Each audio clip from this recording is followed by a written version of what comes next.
Kaki que work me pasare. Tapos e Pereira, tapos Peremia me o ministrar, tapos o fofonga o no perenefio, tapos o que fofonga kakai, tapos mo o fra fra honi, kada fra hok no ia fare.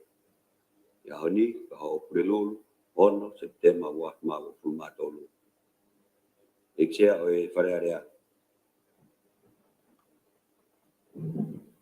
Ik Peremia,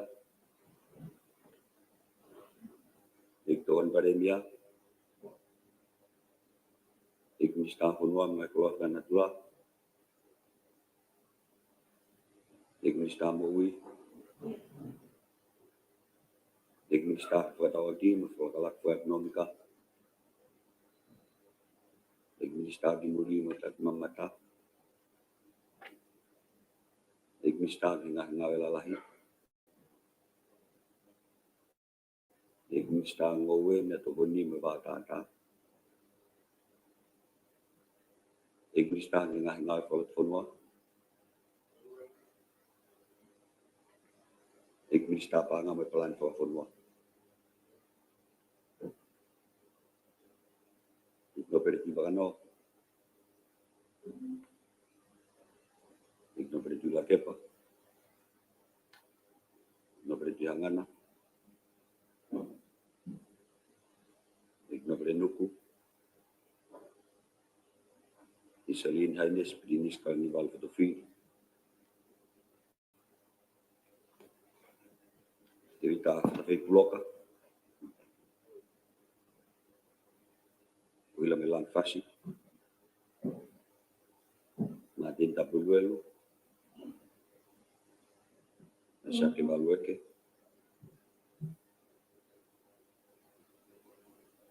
Tulsi lente.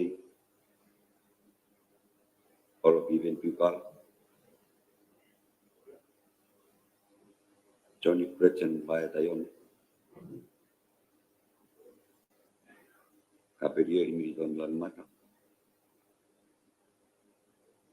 Dan dia lari kohi fokus malohi. Mari final. Bingos a light of life taka. Patau meshui.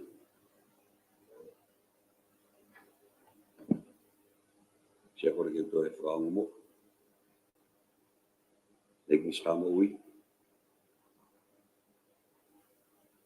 Igno pretu la kepa. Igno prenu.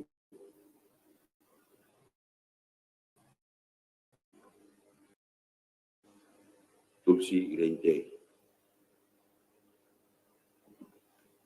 Siapa kangai dari ui. Kepot yang mak veni, kepot meto mui mai ini sekali ni waktu fi. Dia mau matin tak perlu. Tuan hoi veni pakai kari naui. Wajib nak meto mui mai je. Malaysia. Fatap ki he fia ta mai. Tapa mo e hau tonga tupo won. Ka mai tahini kuini na naspau. Tapa mo e tampini skauni. Fare tupo. Tapa ki e paremia. Ka maho i pini stakap niti. Tapa ki hoi ki whawhonga no pere. Tapa mo e hoi whawhonga e kakai. Mara mo ramari re pampogini hoi.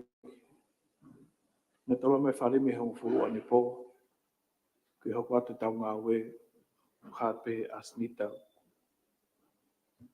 Mo me at ki ai. Ki ke hari riu. Koe whotu whika fitu pi. Wafi watolu. Whapoin taha. Whataha me tohitari ai e pare mia. Ki asnita whika whapoin ua.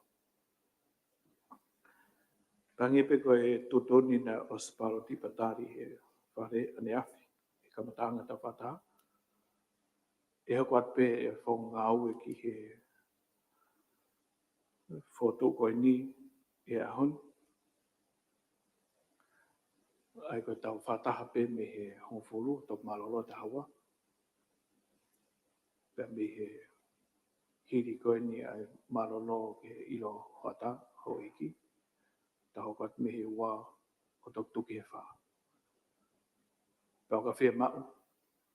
Te tau ngau e peo au ki he po uri o hangi ko ane afi. O ka whia mau ho iki. E koe konga lahi tau ngau e. Ai ko hono lau ai ngai whotu mo tari. Na e whakakato i ane afi. Pina peo ke wha amu ho eki e lape ki whakakato ngau koe ni. Mo wha o se tau asnita i e ahon. Ni peko ta monuat ke kau lau tohi. Pa maloa tomo iwi lahi ki mo lea pe me he pongpongi ki he whiaf pa uri au. Tui pe mhau hanga mai ha ngai whakapare pe mo ngahi job offer. He hiri ngau e mau inga koe ni. Mana mo hoko atu ha kau tala news pe ha kau ngau e tio e ka hau. O koe peke mo matu ina mo kamata heni whare area. Pea neongo hoko e politiki e kau whawhonga whare area ki mo hera i ai. Ka koe anga pe ngau e he loto whare area e pe ngai o makehe o whakeat ki moto.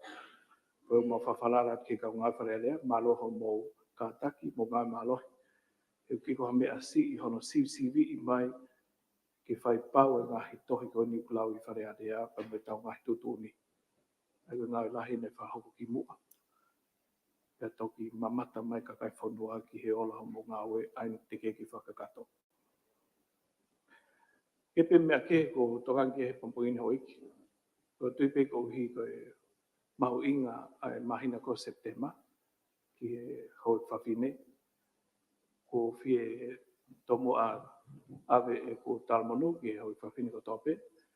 Pe pe foki ko e aho alo i ene ku whehuhu o ku nea usia ene whitunga furu i he ahon. Pe ne pehe ko whi whailonga i makepe. E uke e tapuaki ku he kula tokare. Pe ku tatataha te ki ai ki o lawe ki ha mea whawha mini i he sea koe ni. Ko tuku i ka mau inga e aho. Ko pehe neongo ku mea i nusira. Ka ko whi whahat pe kua wha.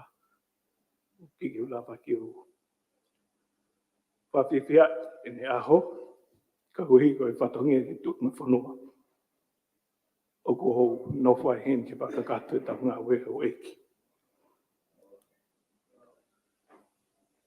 E tau hokatu. Ki ki toi whi whaloloho eki. Mai ngata e tau lau. I he tari.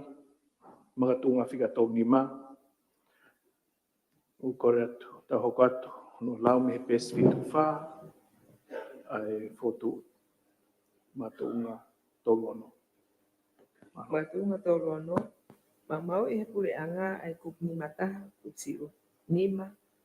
o konistu tone i kore pe ikai ke o mai ke whare alea ai lahi o paanga le totongi atu ke Pacific Games Association me Tasonok. Pea moe Pacific e koe paanga tukhau ai kakai. O fulahi ai ngai mo ua e pule anga i tutu un whakawale vale. Na e tok oste eni a hono totongi atu i tua ke Pacific Games Association me Tasonok. Ai paanga e whaakiru taha mano fituafe ono ngeau hiwa fitu senit e hiwa fitu koe paanga na e alea pe ki ai e pule anga pe mo Pacific Games Association me Tasonok. Te ilo ki ai e whare alea pe mo kakai totong tukhau. O koe hanga mai me totong i tua o e paanga koe uhi koe eke paanga ta wha miliona ai Pacific. Ke mau e pule anga a e nā rea pau koe totong katoa pe me paanga tukhau ai kakai. Te ilo ki ai e kakai ke ngai totong koe ia. Koe kup ni mataha kup si nima o kone stu tone. O kune whakaatai ke whare alea ke o mai e pure anga. He whakamatala whikau aki moa mea o tokanga ki ai e whare alea. He koe tukuhau e kakai. He koe tukuhau e kakai. I tālanga e whare alea i a tahao no o mei wāwhi watolu. Tēnā e eke ai e kau whafofonga. E nahi o e paanga o whai aka e totongi i tua. Pea mo Pacific Games Association me Tasonok. Kai tari me pule anga o whakapuripuri ia. Tēnā i tutuuni e whamau anga ki totongi i tua. Hiri ko ia koe mea ata taha pea e ongo whahai. O takahala ia e pule anga e whalearea mo kakai. Na e kai ke loto e pule anga ki o mai anga e whakamatala. Kai hiri ko ia koe pa anga ia e kakai o e whonua. Tēnā i totongi ki whakaha e mea ko ia ki whalearea. Te e kup ni mataha kup si nima o koni stu tone. O atai ke whalearea ke ne eke pea o mai e whakamatanga. O mau hen ai kup ni mata kup si nima e koni stu tone. Te tarangata e pule anga ke whalearea mo koni stu tone. Koe tau mua e kup ni mata kup si nima. Ke tau ataina e whalearea ke hono whekau ke o mai e whakamatanga me pule anga o kune fie mau. O ikai ke uhinga e whakapuripuri ke tarangata ai e pule anga ke koni stu tone mo e whalearea. Whakamoleki ai e panga tuhau ai kakai, i he mea na ika ke totonu ke whakamoleki ai. O totonu no tau ke whakawhisi a pule anga, ke nau kore whakamore ki he tui whamau lahi, ke takhala na nau whai o pehe, na e tutuuni e whamau anga ke nau o totonu i tua. Na e pehe e ikpalemia, malo, tupe sea ke maulele o wakai ke whamau anga pe whaiha wherotoi ke tuk mai a whakamatala, e uikai ke iai ha mea ia e fufu iai. Ko uhinga e lahi e tau mo ua ko e ni. Miniti o whalearea au tahaono o me wawhi watolu pe si wanoa. O wau ke aho ni o te ekpe ke whakahoko e mea ko ia o hange ko e ne mea ke whalearea he au tahaono o me wawhi watolu. Ngai whakamooni ke mātunga whikatolu o no, uraki, tohi se hui ke ikminista pa anga au wataha maasi wawhi watolu. Ua, miniti o wharearea au tahao no me wawhi watolu pesta fitu ke tong nima. Kali, tolua no poine kaha. O kui kai ke maoni e tukwaki i koe ni, o ku mau i e pule anga, ai kopu ni mataha, kupsi nima, o i koni stu tone, i he kole pia i kai ke o mai ke whale alea, ai lahi o paanga na tatongi atu ke kautaha spoti Pasifiki, Pacific Games Association / Tasonok, pia moe Pasifiki, he koe paanga tuku hawa i kakai. Tolono koe ni wā. O ku tūtūne kupuni mataha kupsi nima ai ko nistu toni o tonga o pehe, kupuni mataha, whatongia, whahinga o ku kau kihe, pia mo ngahi mawhai o kabineti. Kupsi nima, ko pau ke whau e minista ta ki taha halipoti whatau ke whale alea, o whale i whekau aki mo ngahi mo ngahi palani o ne poto ngawe, pia ka pau o wha amo e whale alea, ke ilo ki ha mea whelawe i mo poto ngawe o minista, ko pau ke ne tali e ngai wheho i kotoa ko atu ke te ia e whale alea, pe halipoti a mea kotoa whekau aki mo e ne poto ngawe. Tolono poini e tolu. Ko e te toi uhinga o kupu ni mataha kupsi i nima, o ko nistu tone o kumatu unga ia i lipoti whatau, ai ngahi potu ngau e pule anga ke whale alea, o ka pau whaka amo e whale alea ke ilo ki hatoe mea whelawe i mo whahinga potu ngau e, Ua pau ke tali e minista ai ngahi whehu I kotoa, pea lipoti ai mea kotoa whekau aki mo ene potu ngā we. Tolono poine wha, koe mea mau inga whekau aki mo kupu ni mataha kupsi nima ko ni stutoni ato ngā ko hono whakahoko ai ngahi whehu I ke puli anga, pena o atu ai ngahi tali I e tohi whekau aki mo alea pāua o whangatuku o he hopo ai kau tasi poti ai Pasifiki, Tasanok, mo Kasifiki. Tolono poine nima, ka koe maka tuunga ki ono totongi atu ai paanga I he hopo Tasanok o whakamalu ia I he kupu ki ono tauhi ke malu pea ikai ke tuku atu ai ngahi whamatala, kia taha ange tu kehe ai ngahi whaahi o I he tohi alea pau whakalelei bao whangatuku. Koe kupu ki ono tauhi ke malu pea ikai ke tuku atu ai ngahi whamatala kia toi taha ange tu kehe ai ngahi whaahi, o kune malu I eia e kakano o e tohi me hono whakaha kia toi taha ange o whatatau ki he tūtu uni wo fulu mawha, whekau wa, o ngahi tūtu uni o whamau angalahi wa whemawhitu. Tolono poine ono, o ka paulewa o ku whapatonu ai whehui o tuku mai o whatatau ke kupu ni mataha kupsi inima, ki he lahi o paanga nei totongi ki halea pau, whakalelei ba o whangatuku, o osi whiunga pia li pōtia ai minista paanga ko tuku atu o whatatau ke kupu ni matolu o koni stutone, ke ne talia ngahi whehui ko ia ko uhi o kune li pōti iai ai ngahi whakamole I loto, I he tau lolotonga, pia talu me he whataha whamui ai whale alea, pia mo natula o ngahi tohi tali totongi mo whakamole. Tolono poine fitu. I ene pehe o whoto watu e pule anga, o ku ikai kene mau I e kupu ni mataha kupsi nima o koni stutone, o hange koia kua tuku aki I e maratu unga tau ngofolu maono, o I whakotu ki e pāloti ki whamalolo I ai palemia. Tolono poine walu. I he whakaapa mo oni koe maratu unga tolono, o I whakotu ki e pāloti ki whamalolo I ai palemia, o ku totonu ke ikai tali. Whakamooni, taha whakaloma, o ngongo tuku atu, au whangatuku e lea pau totongi e pule angatonga, Wai Pacific. Ua whakaloma, tohi whehui whika hungfulu maa tolu, wanoa watolu, aho ua me wanoa watolu ke minista whamau anga whika waki me ngai wholau, whakapale mia os avea tali e minista ki whamau anga, ki whale alea. Tolu whakaloma, tohi whehui whika tonga whulu maa walu wanoa watolu, a ta tolu o sune wanoa watolu ke minista paanga whika waki me ngai wholau whakapale mia, o stali e potu ngā we paanga mo ave ki whale alea. Mā tu unga tonga whulma whitu, I kai ki whiunga ngā au e whahoko e pure ngā ke tau I whaitoko na tapu, te me ngā au e ke kakai, kua mau tamakia e whaitoko na tapu, e rai ke holo e tu unga o e ngai hia whikau aki mo e whaitoko na tapu. Koe wawe tā waluna hapohia kotoa e hiwanga whulma ono, whikau aki mo e whaitoko na tapu. Ka ne au mai ki Novema wanoa wataha, ne au ki hapohia e walungi au whanima, Pamatala Patseti wanoa ua wanoa watolu, pesi wafulma tolu. I whamatala whatau e potu ngā ue whamauanga, wanoa wataha wanoa ua, pesi ni mahiwa. Koe peseti e whaangu fulma wha, ngai whaka ilohia I whamauanga. Koe hia ko hopo I whikau aki mo whaitoko na tapu, I he piriote koe ni. Pea peseti whaangu fulma ono he piriote ki mua, wanoa wataha. Nā pehe e he whamatala whakatau e potu ngai whamauanga, wanoa wataha, wanoa ua, pesi ni mahiwa. O kei tunga maulunga pēr ngai hia whikau aki mo whaitoko na tapu. Aia ko tu I au ni, o kia e tui o alu peki o lunga, pēr e alu ke whautu tuangi, pēr e kai ki toi holo. Nei whai e toi whihu ke minista lao ke mai a whamatala whamui taha, ke a umai ki a tau noa e peleri wanoa watolu. Pēnei tāli mai e toki o mai pē ai ngai whika ko ia. I report whakatau e potu ngā whamauanga I wanoa ua, wanoa watolu.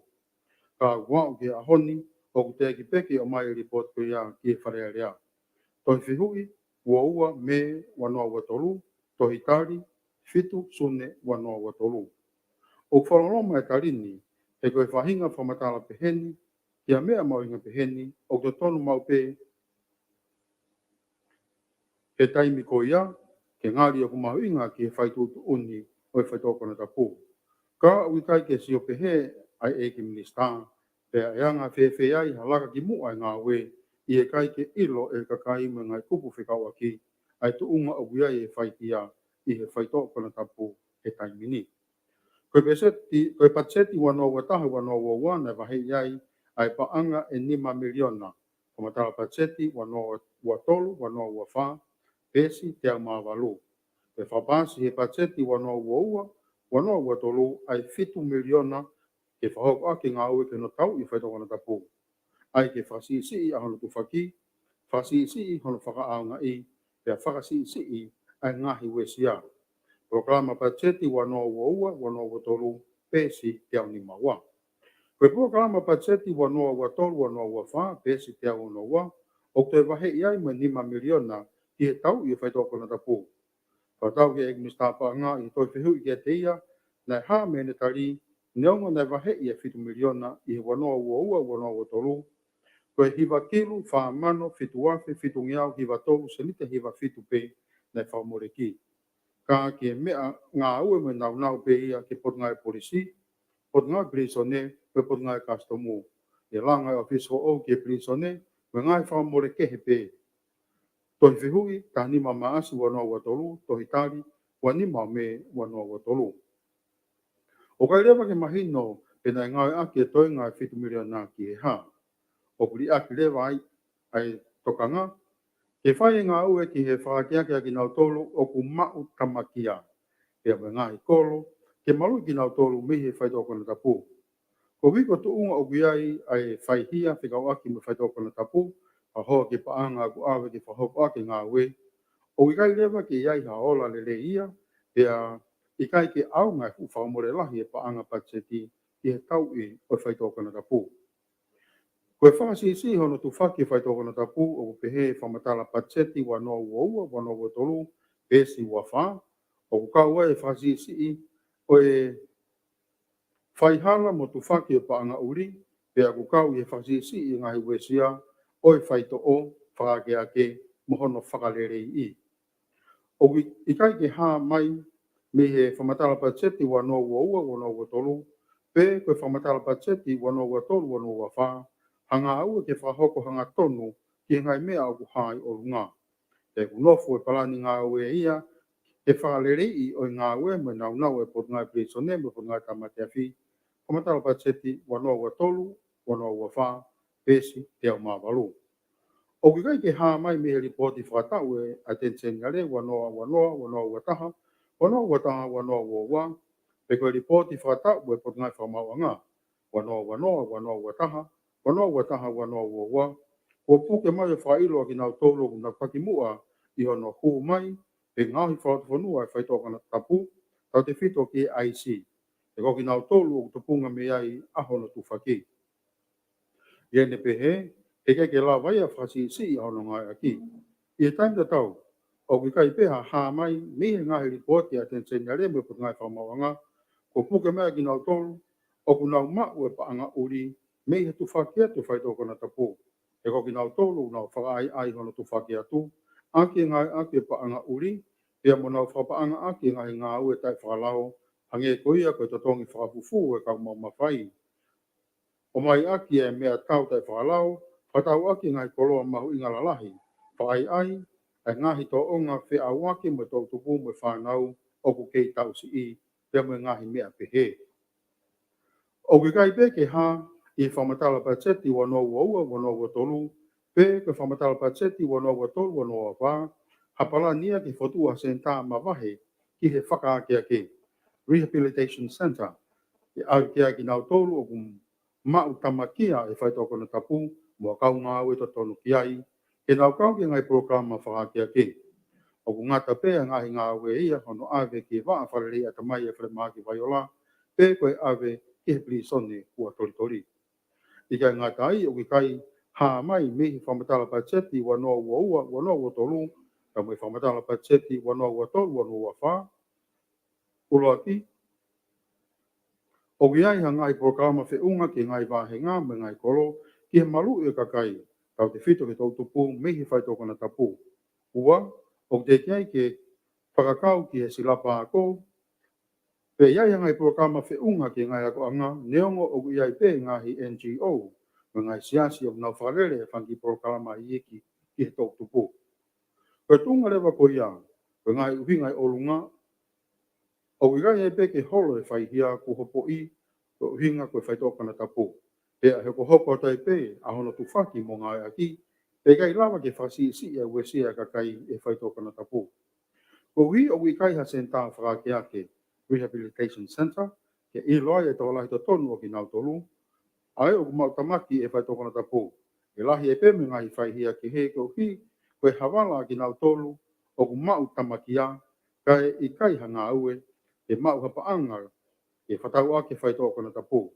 O kai lewa ke lama e pule anga, e whatupu hanga aue lahi whiunga, mai hako tupu kotoa e whanua. Koe ngāue ko ia o whamatala i o lunga. Koe ngāue nei to tonu ke ngāue whawawawe kia e pule anga ka aku i kai. O kia i lewa ai mau o hoko ke kakai o mau tamakia e whaitokana tapu, mo ngai whamiri, mo more e koloa e kakai e whaihia ai tau tupu o mau tamakia. Pea mo more ai e ka hau o tonga, e tae tokanga e pule anga ke whahoko whawawawe ngāue o whia mau. Ngahi mau o to tonu ke eke ke pule anga, ke ku tō noa e amana ke kakai e whahoko he pule anga hanga aue, o to e lere iangi e whikawaki me ngai parparema o e whaitokana tapu. Ngahi whamooni ke makatunga tongu fuma fitu, uloa ki, ko matala pacheti wa no wa ua tolu, pesi wa tolu ki wa whaa. Ua, e poti whakata ue potu ngā ue whamauanga, wa no ua taha, pesi ni mga fuma hiwa. Tolu, tohi whihui, ua me wanoa ua tolu, mo tohi tari me eki minister lao, fitu sune wanoa ua tolu. Wha, whamatala pacheti wanoa ua tolu, wanoa ua wha, pesi te au mawalu, nima programa pacheti wanoa ua tolu, pesi te au nima ua.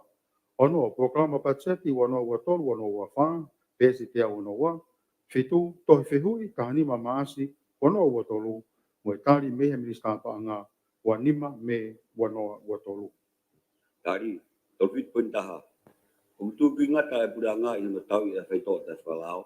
Ia mo tokanga i kina tolu ku i sia tamaki he nunu anu ngā e ake o whaito te whalao. Ngahi ngau i kina tau i e whaito te whalao, i tau papaanga wak mau huma taha wak mau huma wa. Tolu huma fit pun i wa. Koe ngau e pure anga kina tau i e whaito te whalao. O whakatewhito i e tutuni ngau i e whaito te whalao, NIDP. Ia mo palani ngau i ke whaito te whalao, NAPID. Pea whakataumu o ke holoki ai e palo pare mani, e ngahi e ria lalahi e tolu ko ini. Taha loma, holoki o tufak surprise reduction. Ua loma, holoki o e wesia harm reduction.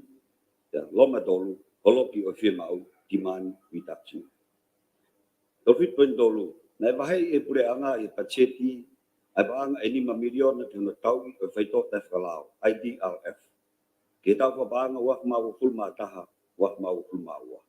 Na whakamore ai, e paanga e 2 milion, e set te whaanga fulu e pacheti. E kawat mga whakamore na tari, whiunga, mo paanga tōn, oinion 5 milion. E set te whitunga fulma tōlu e pacheti. Kau ku kei whakakakato ai ngāu i ki ai commitments. Tofit point wha, ko ngai tokon e pure anga ki on holoki, o tufaki, supply reduction, o whaito o tai whalao, ki tau kapanga wak mau fulma taha, wak mau fulma ua, na kau ki ai ahono. Ei, whakaivia whakame alere e putunga e polisi, whiunga, panga noa pointo fit miliona, e he koki ki hono whakatau, o ngahi mea ngāu e whatotolo, panga noa pointo fit miliona. Vi, tokonia mo e waa tamate a fik, a ki hono whakatau, ai ngahi nau ki toka ngai kina ki ai bela ai ngahi. Chemical whakatu tāmaki, hazardous chemicals. O nau whelave i mo whaito tai whakalao, na whiunga mo panga no poin pungful ma wha miliona. Ia mo whakaivia whakame alere e waa tāmate a ki, whiunga mo panga no poin taha miliona. To fit poin nima. Kita whaki ki hana holok o iwe sia, harm reduction, na tari e kure anga, ke, toko ni episode ni a ene a fio, a ki honolanga o e amal, security fence, mo langa e whare ke waa whaito tai whakalao a hua tori tori. B. Toko ni a whiwhanonga aki, i ono whakaivia, whakamea lere, a ngahi kotu ngāu e whakao aki, ono tau, a whaito, ta whalao. Kawa e krisone, kotu ngāu e panghau mai, me kotu ngāu e moui. Tolfi puni ono, o ngahi toko ni ki ono holoki o whemau, demand reduction, na kawa i ai, whakaivia, a ngahi kautaha i kai ki whakapureanga, NGO, o hange, o Salvation Army, whakaola e kukau whiama, Wycliffe Tonga Mission, mo ngahi kulupu iki mehi community. B, whakapaanga ngahi whakamore ke whakahopa whatongia a ngahi komiti whakatonua. O 5.5. Koe taha o ngahi makamaire i hono tau i ai whaitoa tai whakalao i tau whakapaanga wah mau fulma taha wah mau fulma wah. Koe malawa ki whakahopa e fuafua whono whakafonua e ni a whio i hono tau i ai whaitoa tai whakalao. O ngahi whodu mehi whono whakafonua ni. O kukau ia ki ngahi palani ngau e whakafonua ki hono tau i ai whaitoa tai whakalao. O whakatonga i prea ngā, ai lahi o ngāu i whemau i whakahopo ki no tau i whaitoa tai whakalao. E a whakahopo e ni at ahono i whakapaanga, o whengāu e atu wāo whime ngahi hoa tokoni ke langa whakalaka, development partners, ke tau i ai palapare mani. Ngahi ngāu e ki no tau i whaitoa tai whakalao i whakapaanga, wak mau whumaua, wak mau whumatolu. Tolfit poin balu. Na te wahe i pure anga i pacheti ai paanga e fit miliona ki ono tau i whaitoa tai whakalao, IDRF. Ki tau ka paanga wak mau fulmau, wak mau fulmatolu. Na whakamore i a paanga e 1 miliona, e sit i fulmahiwa i pacheti. E a kaua tu ngahi whakamore na i tari, pe unga mo paanga 12.4 miliona. E sit i nimanga fulmawha o pacheti. Ka ke whakakato e ngā au i kiani, commitments. Tolfit poin hiwa. Koe ngahi ngāu e pura ngā na e whakahopa ki na holoki o i tufaki, supply reduction, koe whaitoa tai whalao, ki tau whawanga wah mau fulmau o wah mau fulmatolu. Na kau ki ai ahono, whakaivia putu ngāi polisi, ki ono whakatau a ngahi mea ngāu e whakateknikare, technical equipment, ki tokoni ki ngahi ngāu e whatotoa. B, langa o e polisi, me waa tamate ahi i hauma. C, tokoni ki waa tamate ahi, ki ono whakaivia e ngāu ki ono tokangai kina e ngahi kemikare whakatau tamaki, surface chemicals, e vela i whakatamaki. Ko ngahi kemikare ko ni o kumaku i whaitoa tai whalao. D, langa e whare ngāu e waa tamate ahi, ki tokanga ia e ngahi kemikare whakatau tamaki, hazmat facility. Pea mohono whakatau e ngahi mea ngāu ki ono siwi e kemikare whakatau tamaki, hazmat equipment. D, tamata mo langa ai wa tamate afi mo apolis i hasini ai whakakato e langa ko ni e tau whapaanga wak mau fulmatolu, wak mau fulmafa. Tofit pen hong fulu. Ki ta whaki ki on holok e uesia, harm reduction. Ko ngahi ngāu e ni na e lama ki whakahoko, kawai ahono langa i hua tori ai. A, amaru, security defense. B, whare ki he wa ngāu e ki whaitoa tai whakalao. C, whare ki ta whaki whakalere ata mai. Tofit poin hong fulmata. Ko ngāu e na whakahoko ki on holok e whimau, demand reduction, na kawai ai.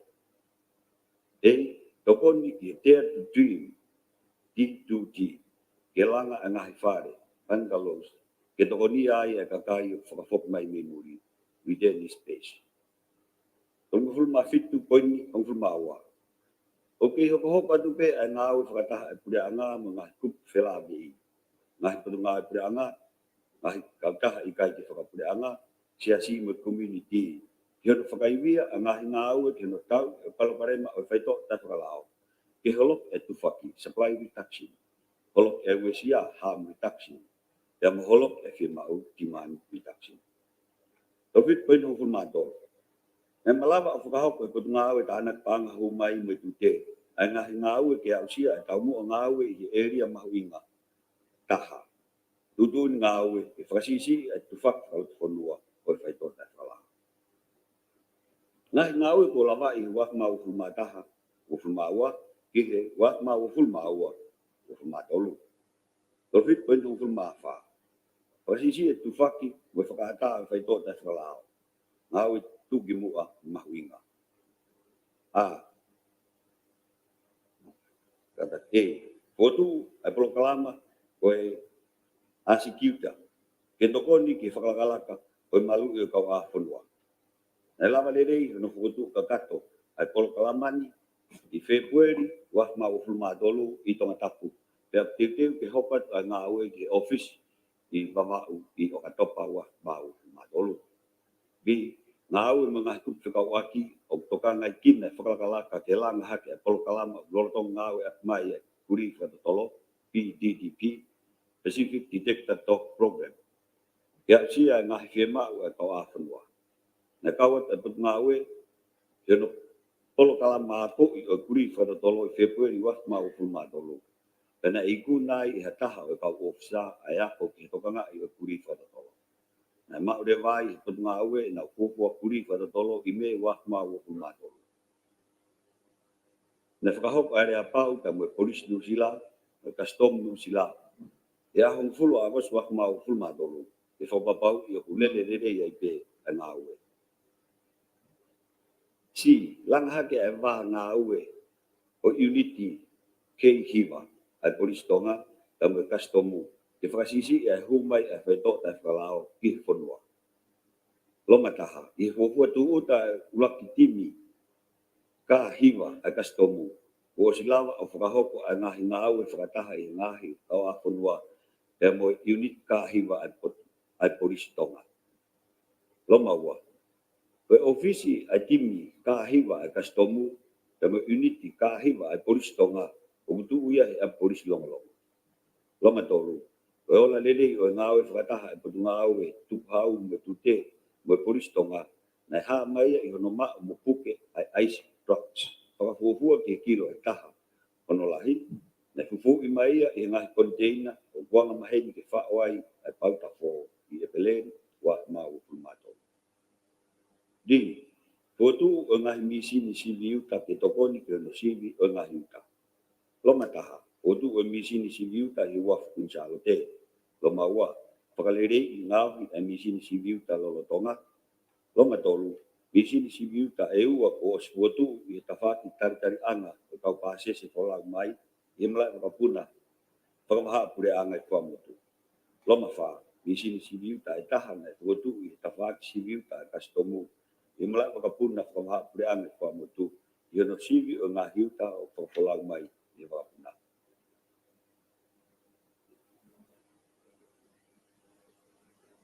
Loma nima, misi ni sivi uta e taha ko fotu i posit office atonga ki ono sivi o ngā hiuta i ki e hiki mai e misi ni koia ki whare sivi container fo i he wak kunsalo te i ha os no langa i September wa mau fumatolu. Loma ono, misi ni sivi uta e taha ko fotu i he kautaha SF Oceania, ko e whare ko os laiseni ke tupuanga koloa. O kune mau a ngā hiuta o mai baka tahi mei Amerika. O ngā eki ai misin ko ini, ki ono sivi o ngā hikua koloa lalahi. Wharata, malwha, whawha, talamu mo ngā hikoloa pehe. Loma fitu, o ngolotonga whakahoko a ngā hiako ki ono ngā eki o lori sivi uta ai kastomu. O ngā eki whakataim eni e fitu malu mofi ki taulanga nuk alawha, ki ono sivi o ngā container o mtuwangi atu. Ko fitu e tu pawai e lori sivi container, ko wafwa maha apureanga. E to mai dia ai lori sivi container, ia osi a ngā ngāwe whalerei ki e wafu. I, whakaimia, o ta whaak tānak whamatala mo whadotolo ki hono malu i o kau a whanua e kutu ngā e kastomu. Loma taha, whakalahi o ilo me tau kei. Loma ua, whakalahi o ngahi mea lere. Loma tolu, o tuku mai ki kastomu ha mea lere e taha, o whakatau mua pe ki hono ngā e ki ta whaaki o mnau tokanga i a tānak whamatala. O whatotolo malu kau a whanua ki taimi o mnau mawahe tuai o whakahoko a e nau ngahi whatongia. Loma wha, o kuhoko kawatu e ta whaaki tānak whamatala, o whakatotolo malu kau a whanua kastomu ki ngā hiako whalot whanua mo whakamaha pureang, mo e popou le reini e polis atonga tu o ua. Kau taha kastomu o senia tu o ua. Kau taha whamamedlahi a kastomu tu o taha. Kau taha malu i kau a whanua Australia tu o taha. Kastomu anu sila tu o taha. Mo e polis anu sila tu o tolo.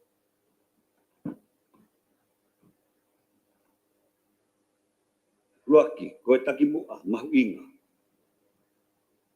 Loma fitu. Potu ha whaunga whakatamai o kau. O kau a whanua, Te whakahoko hangahi whakataha, whakamahina, ki whakamolohia, ai tāna whakamatala, mo whakalere, e whakatokanga, ki ngahi whaito tai whakalao. Loma taha. Ko hoko atu e ngahi ngāu e tawhak tāna whakamatala, mo whakatotolo ka wā whanua, ki ngahi whakataha ngā maheni, mo wā atau tahi, Naval Base, tauriki, mo potunga e paanga humai mo tuke. Ko whakatu ai, hangahi wā whetutaki, he ngahi office mahuinga, hangi e koe wā e kastomu i wawau, mo wā e tuhau, ke kamata, no whakatotolo i ai tawhi e whaito tai whakalao. Ua, ngāu e tuki mahuinga, lo mahiwa, whai ha whare i ke kautau a ene a whio, ke tokoni ki hono palani i mo siofi a ngai potahi. Tolu, isa nori wak mau huma tolu, nai whok mai e putu ngāi tuku hau me tu teko ha me mi pa malo hi o MCC, pia ne whakahoko mau pe, no whakaike ke a ngai whomatala, no ngai polokalama e waa a kautau a ene a whio, o kune tokangai kina a ngai potahi. Koe fukua taimi fukieni ke kau atu ha ofisa kastomo ki vilo a ahi ki e tau, wak mau huma tolu. Fa na tu bimu a mahuinga lo mahongo fulu whakahoko i kai te sisi hifo i he ono ai ngahi a ahi whakataha me kautau maru whonua ai ngā whio o whakahoko whakataha o whakatau mua whakapapau i o i kai ke iai ngahi baka o whanonga tai whakalao mai ke ponutahi o tonga o whakapapau i o i kai ke nau whetuku a ngahi whaitoa tai whakalao. Tolfit koini hong fulmani ma ngahi tari ki he lao mo tutuni ngāwe tuki mua mahuinga. Ke whakamolohia a iwi ngāu ki hono whakahoko hono siwi o whaito tai whakalao. A ke hono whotu o ngahi misini o tā whataha pe ki ai kastomu please on e mo potunga e mo ui. Loma taha. Ko whakamahino mai me taha o ngahi whonua tokoni ki e langa whakakalaka. E nā kuak mai o ngahi misini tā whataha ki hono siwi o maa koi o whaito tai whakalao. Te peheko ki he baka ke tokoni ke taime ahi a kastomu ke ngahi potutahi potonga. Ngā tokoni koe ni, o mana i whakahoko ia, i potu ngā ue i loto pe i e tauni. Bi, ngā ue whakataha me ngahi kautaha i Pasifiki, hange koe kautaha. Whakawhitu u e tautai i Pasifiki, FFA, mo senta whakawhihokotaki ki e ngahi hia whakavaha. Honua ai Pasifiki, TTCCC. Ke whakamalohia ai vahe o ngahi whamatala. Te pehe foki ke toi lereian e anu malu i hatau ngai potutahi. Loma taha. Hoko lereia tu pe ai vahe o ngai whamatala me pot ngāwe mo e tokotahi potutaki me PTCCC pe koe whakafou ke tokotahi potutaki a kastomu inusila. Loma ua, i whepueri wafmau humatolu, na whakahoko ai ai ako ki hono ngai sistemi ki hono tokanga siofi o ngai potutahi. Na iloa ia Starboard Maritime Intelligence NSET. Sea Vision, US Depth of Transportation, o glotonga whakahoko, hano whau a kauni a custom atonga ke Sea Vision. Loma tolu, i akos wakma u huma tolu. Na whakahoko e custom anusila a ako ki hano tāteti i molama o tala, o ngahi koloa tai whakalao o humai. Si, na malama o whakahoko a rea pau, ngahi kautaha whakawaki me Pasifiki, ke whingaat whakataha me potu ngāwe o whakahok a ngahi ngāwe ki he potu tahi o tonga. Loma taha. Na tataki he potu ngāwe a ako ki no whakamalohia o lao i Pasifiki, ne whakatewhito a ako koe ni, i he sivi uta i he ngahi ofisi o city, me tanga tokanga i kina o ngahi potu tahi. Na lava rei eni, i whingaat whakataha, i he vahe o ngahi whamatala, i ngahi kautaha kastomu, o ngā program for computer, o program ki ngā hibaka iki a Oceania. Oceania Customs Organization Small Craft Act. Tawhit poin hong fulmahono. Nyau elahi a ngā hipore i hono tau i o whaitota e whakalao. Ka whai o skia verenga he pure a ngā hono whakahok o ngā hipotutu ngā aue. Whakaibia a ngā hipotu ngā aue, o ngā hikautaha kehe. Monoa ko i a niihi ki hono sivi i mo whatatolo i o whaitota e whakalao. Tolfit poin hong fulma fitu. O tu ya puranga, ko patongia ma fatu kitu kini. E fie ma kau kotoa a ngai tafa kehe. E no fo o ngau e whakataha ke tau i a hake mai mono ngai at. E whaito ta whalao. O ngā weni, o takimu ai e puranga, e ki hoko atu he kaha u koe hui. Ko ni mahuinga maari e ke malu mo e hao. ai tonga kotoa. Whamoni, loma taha, whamaapo e poloseki ki ano tau i o whaito tai whakalao, i tau kapanga wafmau kulma taha, ki he wafma o fulmaua. Mātuunga whika tonga whalu.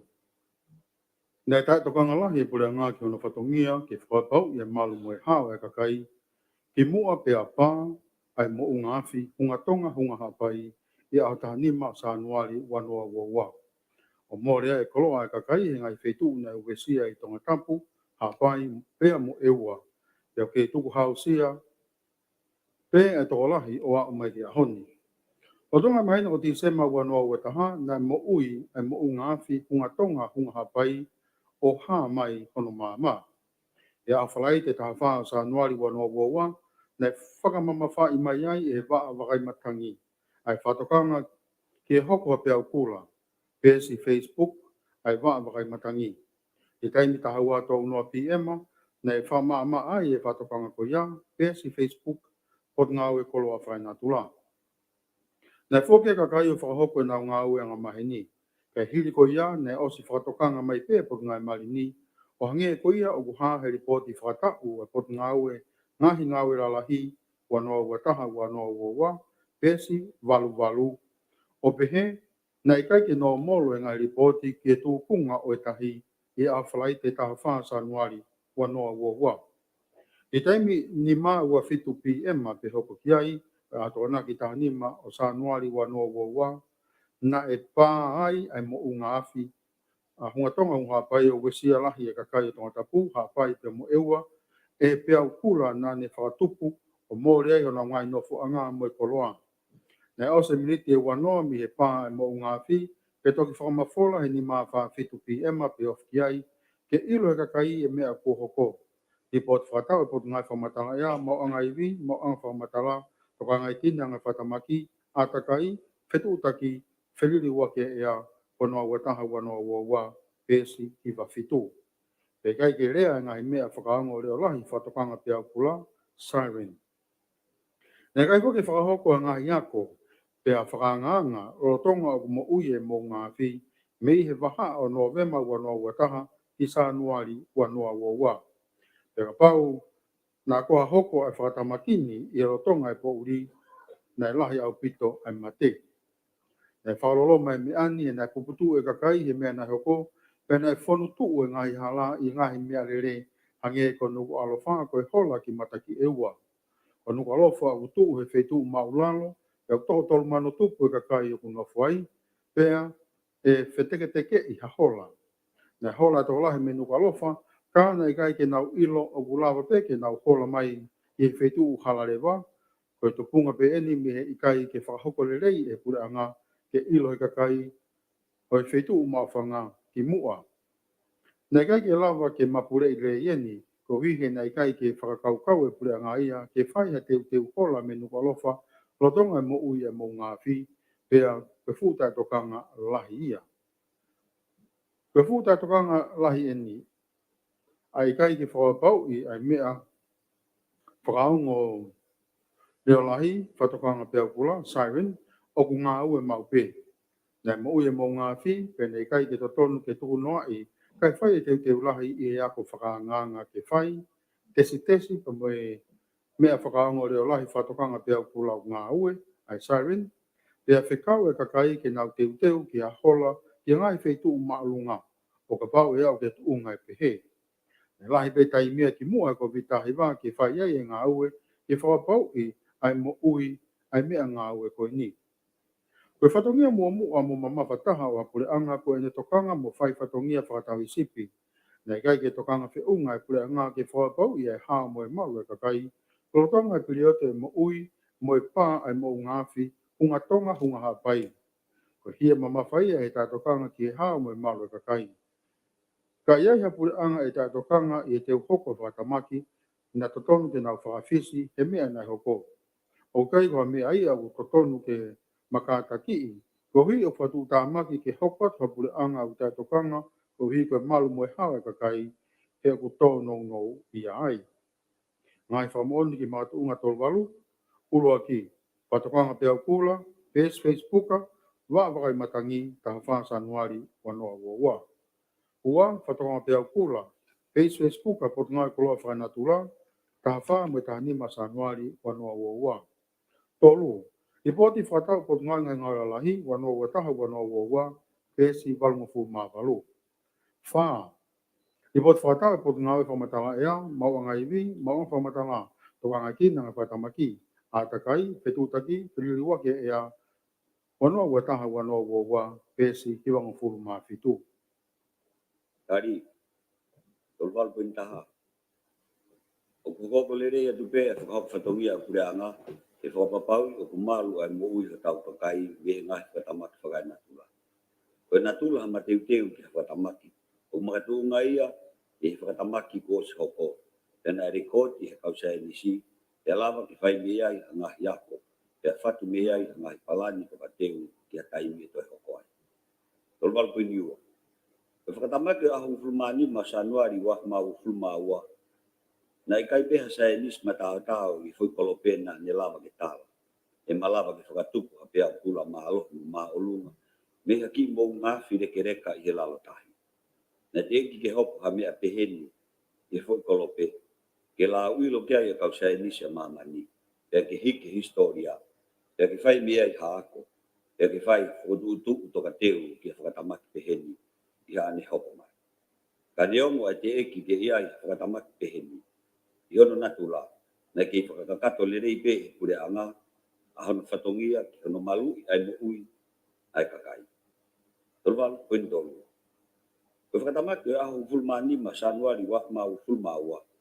Koe mo ngaf ma alo hita haini ko hoko, he foi mamani, he tau e teau tolu fulmau. Kono peau pula, na ta amanikina he kau sa nisi o mamani.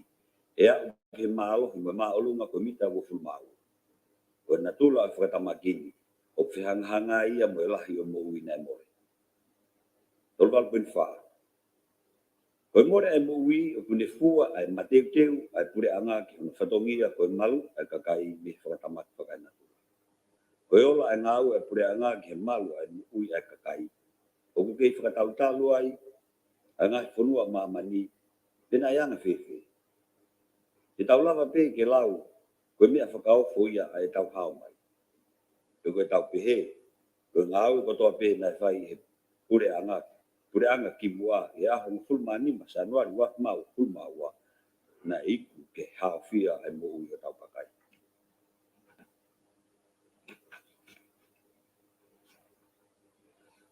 Koe whakatokanga ki mo ngahi na kamatai he aho fulo ti se wak mau fulmataha. Na kamata me ai ngai whakatokanga ke ke kakai o tumotu o tonga tapu hapai o ki waka. Te pehe pe ki whakatokanga pea kula e ahong fulma whasa anuari wak mau fulmaua. Matuunga i pemalere aki ai pea ungi ngahi matawhanga mo taulanga o lukalofa. A ue pe ki whakatokanga pea kula i hono tukua te ahong fulma ni masa anuari wak mau fulmaua. Tolwal puni o no. Neng i kai ha mea hua whasai nisi e fwy mamani. Kene lava o tala e natula ha mo ngafi mo eanga e ne ngā e hu mo e ne mama mio. Ke lava o tala ki kapa, ke whakatamaki, ha whakatamaki, tene whakahoko. O hangi koi aku malava he mea hua tala matangi.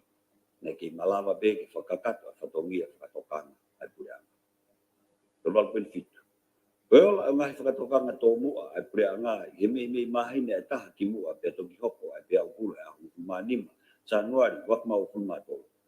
Koe pe kia si tahaini, ia whakatamaki lahi taha i kolope, ta o teau tōmu fulmau.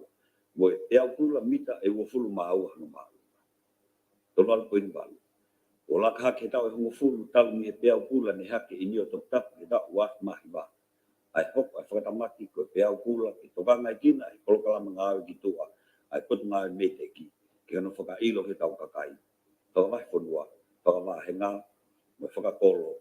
Ai ngahi ngāwe ke nau whakahoku ki mua. Lorotonga mo hiri, a hoko mai, a peau kula, e mo ngāwhi, mo fuike, ta whā, mo ngahi whakatamaki ke. Tolwal koe hiwa. Koe ngai me te ki o ngau tala noa e mo what palani fo whanua. Whakawahi whanua, whakawahenga, whakakolo. Ngahi ako a ngā kotoa. Ngahi potu ngā au e ki hona ngahi whatongia ke whakahoko.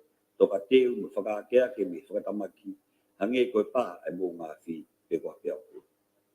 Tolu alu pini hua fulu. Ko tātua lahi na tōtou wakai a ngāhi palani. E whaunga kono whakatātā e whakakoro, whakapiako, whakaputu ngā aue, ai whaunga petukutu whakawawewake ka hoko mai a whakatamaki pia pū. Ka mōni, loma taha, ngāhi whakamatala ea me he waa wakai matani a tonga. Matu unga tonga fulmahi wā. I kai ke tawanga whi unga e pure ngā ke kau a whanua, o huma iai e COVID tahi wā ki tongani, o hokwai e mōre whai ekonomika ki e whanua, pe kai ke nau whai ho nau whatongia, ke tari ui kakato ki e whare rea, ke ngai mea ko hoko ke COVID tahi wā mo e whanua. Ke o mai e ripoti kakato na e whimau e whare rea, o whamatala kakato ai e mea na e hoko, o ngai le soni ke ako mea ai. Nei kore kau whakafunga whare rea i mahina ko beleri wanoa wawang, tohi kore, ka hiwa e beleri wanoa wawang. Ke whaawe whare rea kai lawa ke whai a tālanga, ke tunga uai e mahaki COVID tā hiwa, e ngai uhinga, nei huma iai ki tonga ni. Nei kai ke tāri ai kore ko ia, kai tāri pe ke whai e whataha ko mi tū mau ki ngai mea wha sosiale mo e pure anga, pe ata ki kau whakafunga ke nau kau mai kiai. Kai ene pehe, ne kai lewa ke lava ke tariwi kakato, ai whare rea ki kakai, te kau aki mo nau puputuku, i e hu mai ai maha ki COVID tahi wā. O kia e whatongia mama whai pure ngā ke tokanga, i he tairi rea kakai, pea ke tariwi, i ai e whare rea, i e whihui o whai e kau whakofunga. Neo ne ai ripoti me komiti tū mao ki ngahi mea wha sosiale, ne whahu mai ki whare rea, ke lava e ngai whataha, kana mahino me osi e tālanga i he ripoti ko ia, ne kei whima upe ke whahu mai he pure ngā ripoti kato, whikau aki me COVID tahi wā. I e hiri ko ia ngai whataha e komitu mao i ngai mea wha sosiale, pena toko atu ki e whare rea i ripoti, pea nai tāri e pure ngā i e hiri e whimea aki e whare rea he ahuano o topa wanoa wawā, minite e whare rea, pesi tahanima ki tau taha. E te tari whoki o mai ha ripoti whakavisiare e pure ngā, te kawaki mo e whaunga mo unganga, na e hu mai ai e COVID tahi wā ki tonga. Ange e kuia ku ha, i he wha po i taha ripoti e komiti, pea ha he pesi tahaono o i miniti e whare rea, o e ahu wano o atopa wanoa ua. Koe whatongia tupua o hapure anga ke tariui kakato ki e whare rea, tau te whito ki e hoko ha whatamaki. O te kiai ke mahino ki kakai o whonu. Ai whaunga to tonu, na e hu mai ai maha ki COVID tahi wā, koe ha ai mata mama, ko hai ne tonu nou, koe ha e mea nei whai e pure anga, koe ha e ngai whihala ki, pia koe ha e ngai le soni ke tau wako ai ki whatamaki hoko. O wau ke honu te kiai peke mahino ia ki kakai ai me ani, pia te kiai peke te pire mai ki whare rea, a ripoti fo ofisiare kakato ki ai. Ne tāri e whare rea ke o mai, pea o ki kai, i kai ai ke o ngoi he kakai o nau whanala ke pure anga, i he taimi o hoko ha whatamaki. O tau wako pe mo tau matua tua, i he tau whetaulaki mo whaingata a. Kono uinga, e o tau wako e ngai le soni mahuinga. Koe mea mahuinga ke o mai ai e ripoti fo ofisiare whikawaki mo COVID tahi wā, ke tau wako e ngai le soni tene marui ki tau tolu, mei he toi hoko mai ha whatamaki. O mawinga ko hui koe mōre whakinomika ki whanua, tau te whito ki he takmamata, ai au whahuafua ki he wahiwa miliona, rotonga e COVID tahi wā, a nge koia koe whamala ala he ekini stapa anga, o kuha he miniti e whemea a ki whare rea, tua pure lulu, ua, sune, wanoa wawa, pesto tolu, koe whakake ake ka fuaroa. O wau ke ahoni o te kai pēki o mai e pure anga e ripoti whaafisiare nei tari e whare rea ke whakahu mai. O mau ai e kupuni mataha kupusi nima kone stutone, ke o mai ki whare rea whamatala kua tari ke o mai. Ngai whamuoni ki mātuunga whika tolu hiwa, urua ki. Tohi kore ke whaawe whawawawe, ai whare rea tahiwa e pereri wanoa wawa. Ua militi e whataha whare rea, ua ono katopa wanoa wawa, pesi tā nima ke tautaha. Tolu miniti e whataha whare area, ua, sune, wafe wawa, pesi, tongu mātolu. Tari, tongo mahi wa pointa ugi ga ke mone mga tunga ko ini ina whakahoko pehe kure anga no tūpui ngata ke whai ha tokanga whiunga ke malu e kakai whanua me COVID tahiwa ki he lolo ataha e ala malawa a ke iwi malawa o kure anga na whatu e palani whanua ke mateu te mo matatari a COVID tahiwa Toliwa penyu na whakaha i tō ngani a hoko a COVID tahiwa ko tūnga whakatu tāmaki ke mo ui e ahu maua maas wak ma wanoa. Hiri pea hoa e wafuru mawha ana whakaha e kautaha mo ui a mamani a ene mawhola whakamamani lahi. Ne whakututu a ngahi tutu ni whakakolonitini mo fusiaku ke malu e kawa whanua me he ngahi whiwhala waki pea pehe whoki ke kakai i tō ngani me COVID tahiwa.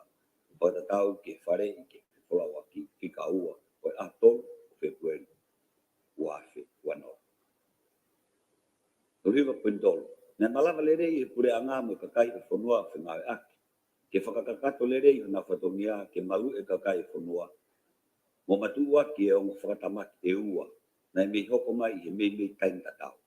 Koe hunga tonga, hunga hapai e ahu fulmani ma sanuari wak mau fulmaua.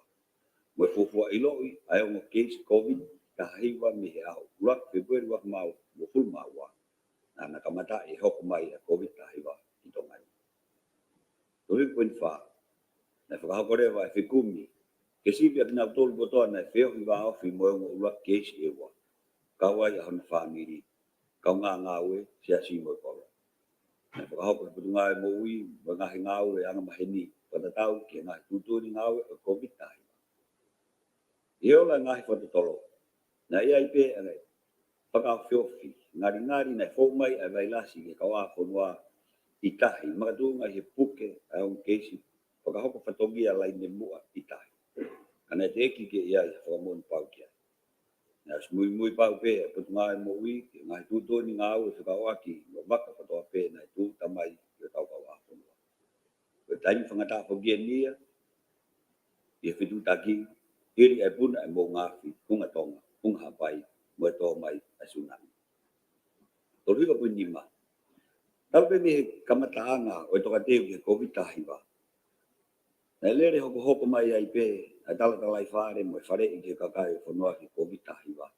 O whakafou, i he ngai whaunga ke he kehe, hange e koe rea i he tupui kolo, ngahi siasi, ngahi a koa ngā, interneti, telefoni, kolo kalama radio mo television. Tō whipa puni ono. Nā whakahoko tu oua, ai whakataha e komitu maa ke ngahi mea whakasosiare e whare area, no ngahi potu ngā ue whengaga ki he komit, ki he pure, o mea whakapopaa. O report ki komiti motari a ngahi whiu me kau whawhawhonga. Ko taimi ko ia ne ke malolo e whareare au tonga. Tō hiu puen fitu. Ne whakahoko me ngahi whakataha whakawiki me kau whaiongongo press conference. O whakamatala mo whakamalala e tuunga na ia e COVID tahiwa. Na e tuwat whakaaho mo whakawiki a ngahi report whakawaki mo e tuunga COVID tahiwa. Situation reports of COVID-19. Ko whakamahinga ia e putu ngā ue mo pule a ngā e whiema u ke ilo e kakai ai tuunga u iai e COVID tahiwa i whanua. Tōni puni walu. Na lerei e tuunga huhu malu i whanua me COVID tahiwa. Whakatatau ki tuunga na iai e ahu fulmaua sanuari wa mau fulmaua. Ko huhu uluagi na pese te hiwa mo fulmaono ai a koe kakai e toko fitmano whaafe mawha. Peka huhu honoa na pese te walungu mawha, ai a koe kakaia, e toko ono mana whaafe, anu ke au walungu fulu. O maa olu ngā ngea i pese te whitungo fulu, o haiwi malu i hapalukunga kakai, o whemau, ke ni whoaki mai ha malu i whiunga ki a whahinga, tō mahaki, mo whakasisi e whainga maari, ke mawholai, whakatupunga, ha more ai ha muu. Tongo fulu mahipa, point hiu. Ko toko hongo fulu maua pēna e more e nau mo ui whakatubunga he COVID tahiwa. Ko tatau ki he toko lahi o ki nau tōna e puke ai a koe toko taman o noa whabangu au o fulu mātaha whakatoa. Neu mai amanaki mo e whakaamu ke oua e iai ha mo ui e more. Ka koe tuunga na iai. O kukau ia i he tuunga lele i he anga e tau tuk whamamani lahi. Pehe ki ngai whanua kau ngāpi. Rohiwa puni hongo fulu. Na whingawe ake putunga e mo ui a tonga mo kautaha mo ui a mamani i novema wak mau fulmaua. Ki hono whakahoko, Hawhakataha ke wakai whakaluku fuai ai tuunga o ngahi ngāo e whakahopo e COVID tahi. I whakaluku fua. Nai lerei e mateu teu. Pea pehefo ki ngahi ngāo e lolotonga e COVID tahi. Kana ia i pe whainga maari ke whakatonga e ngahi mata vai vai mo whakatutu ngāo e makehi ki ai. Ke toi mateu teu am e pure anga mo putu ngai mo ui. Ki hatoi tō mai, tō mahaki i e kahau. Nai aanga whoki hano ngā aki ai tau e ua no tāpuni e kawa whunua. Ke whakahoko ai, hukumalu i COVID tahi wā. Whatu e ngahi tutun ngāwe, mono ako i kau ngāwe laini miwa ki ai, mo e kakai whunua ke ngahi ngāwe ke nā whakahoko ke whakasisi i ni mawhola.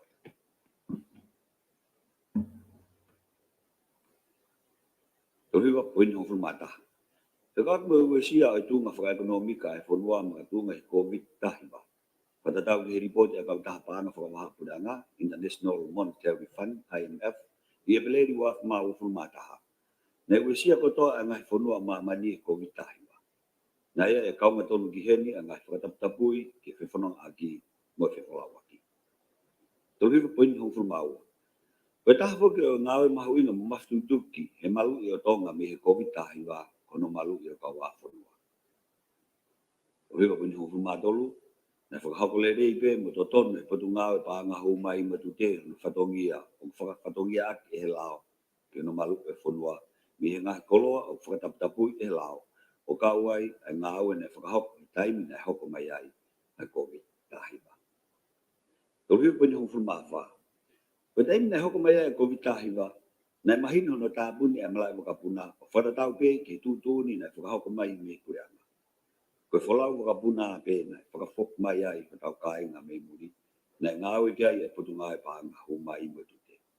Nei mui pāu e putu ngāwe ke tūtōni ke hona tui e teunga malui, mo mui pāu ke ngai whakainohina me putu ngāwe mo ui, pia mo e komiti na nau toka ngai makehe a ngāwe ko ini, Airport Security Committee.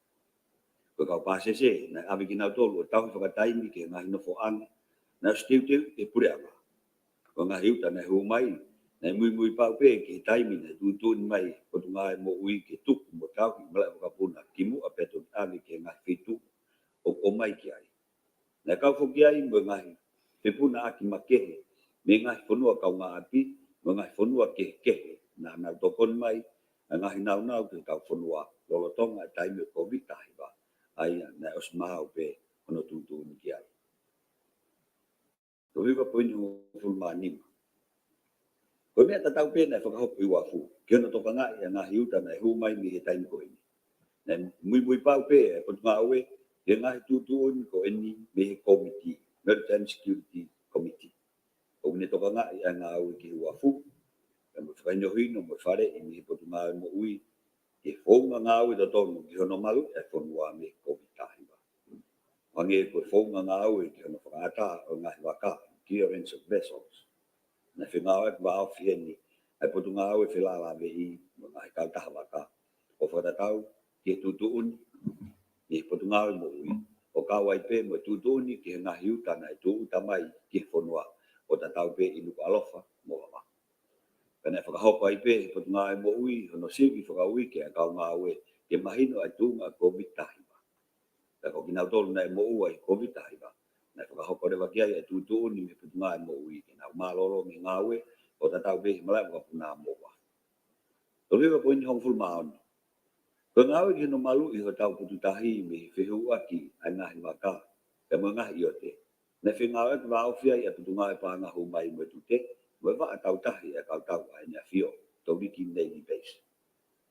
Na smahino pe me he tūtūni e pureanga, na tapui ke te hu mai o la waka i o te kifonu. Pea koe ngāwe re vai ana whakapau i mo mui me he aptanga tau tahi i tō wiki. Aki ai, sistemi whakakompiuta o kosfotu i tō wiki, ke whakahoko aki ai ngāwe koe. Ma ke he meheni. Na whakahoko pefo ke ai ngāwe ta tau i wawa, ke no malu ai kau awhanua, me he whehu aki ai whalau waka, aki o whakahoko ai ngahi a ahi, petrol. O ngāwe whakatahai ai patungai pa ngahu mai mo tute. Polisi, mo kau tau ai nea whio. O tu o tolu he wiki, o ngā ake a waka ai putu ngāi pānga hou mai mo tute, mo e waka ai polisi. Te uriwa poini hong fulu mafitu. Ko ngā ake COVID tahiwa, na e mahino pe ano ngāhi pore, na fitaulaki pe mo putunga pa nga humai mo tuti pe na pa ke liriu ai fo ma fo hop fatongia ke fena pasi mo tu do ni ko bitai na fo hop pe ale reita o putunga we ke malu e fonua mi fo tu fa liri fo na mahino mawingange ai malu e fonua fa lu fo dan pa ke ngawe va fia ai na putunga we te la me I ke kau a fonua mo na kau ta po to pe pe mui pa fo ke nga tu do ni me fare e putunga Pamoni, loma taha. Ponga te no rewa I o ngā hipa kamuri, e nā wā mai ki tongani, e taimi COVID tahi wā. Whakatonea whakatonga, ki e pesi, ua, ki e tō. Makatu unga whānoa. Tō mui e te pire I pure anga e ngā ripoti whakatau ki wharearea, pe lahi hono whatontonu, pe wesi ai e whatongia whakonistu tonu e wharearea, ke tariu I ki kakai I hono ngai aki e paanga tukhau, I e taimi tonu mo whakapoto. O tō mui pe tai mau e ngā ripoti whakatau e pot ngā, angahi pot ngā we hono whakahu mai ki e wharearea. Ngā ripoti whakatau e ngai pot ngā we o tō mui hono whakahu ki e wharearea, me he mea o whapoto. E whapoto ange o ka pau e o si pēa tau whapaanga I e mahina ko sune, pe oua e tō mui ange I e mahina ko septema a hono te pirei ki e wharearea. Koe lao ki e ngāi whapure ngā Public Service Act, kupu taha tolu F, kupu si ura ki. O kune whekau I ke awe he pure lahi e potu ngā we ki e minister ai ripoti whakatau, o oua na tō muiange I he mahina ko septema o e tau ko ia, o ku oskia I e tau whapaanga. Koe taim te tau pe, o to tonu ke whahu mai ai e minister ki e wharearea ai ripoti whakatau, neongo o ki kai ke whekau I e halao, ai taimi. Ka I taim te tau o whai aki e whapoto. Kai kehe. O kai peha ripoti whakatau ia e whakahu mai ki wharearea I e taimi o whapoto, a nge koia o ha mai I te pire o ku whapipiki atu.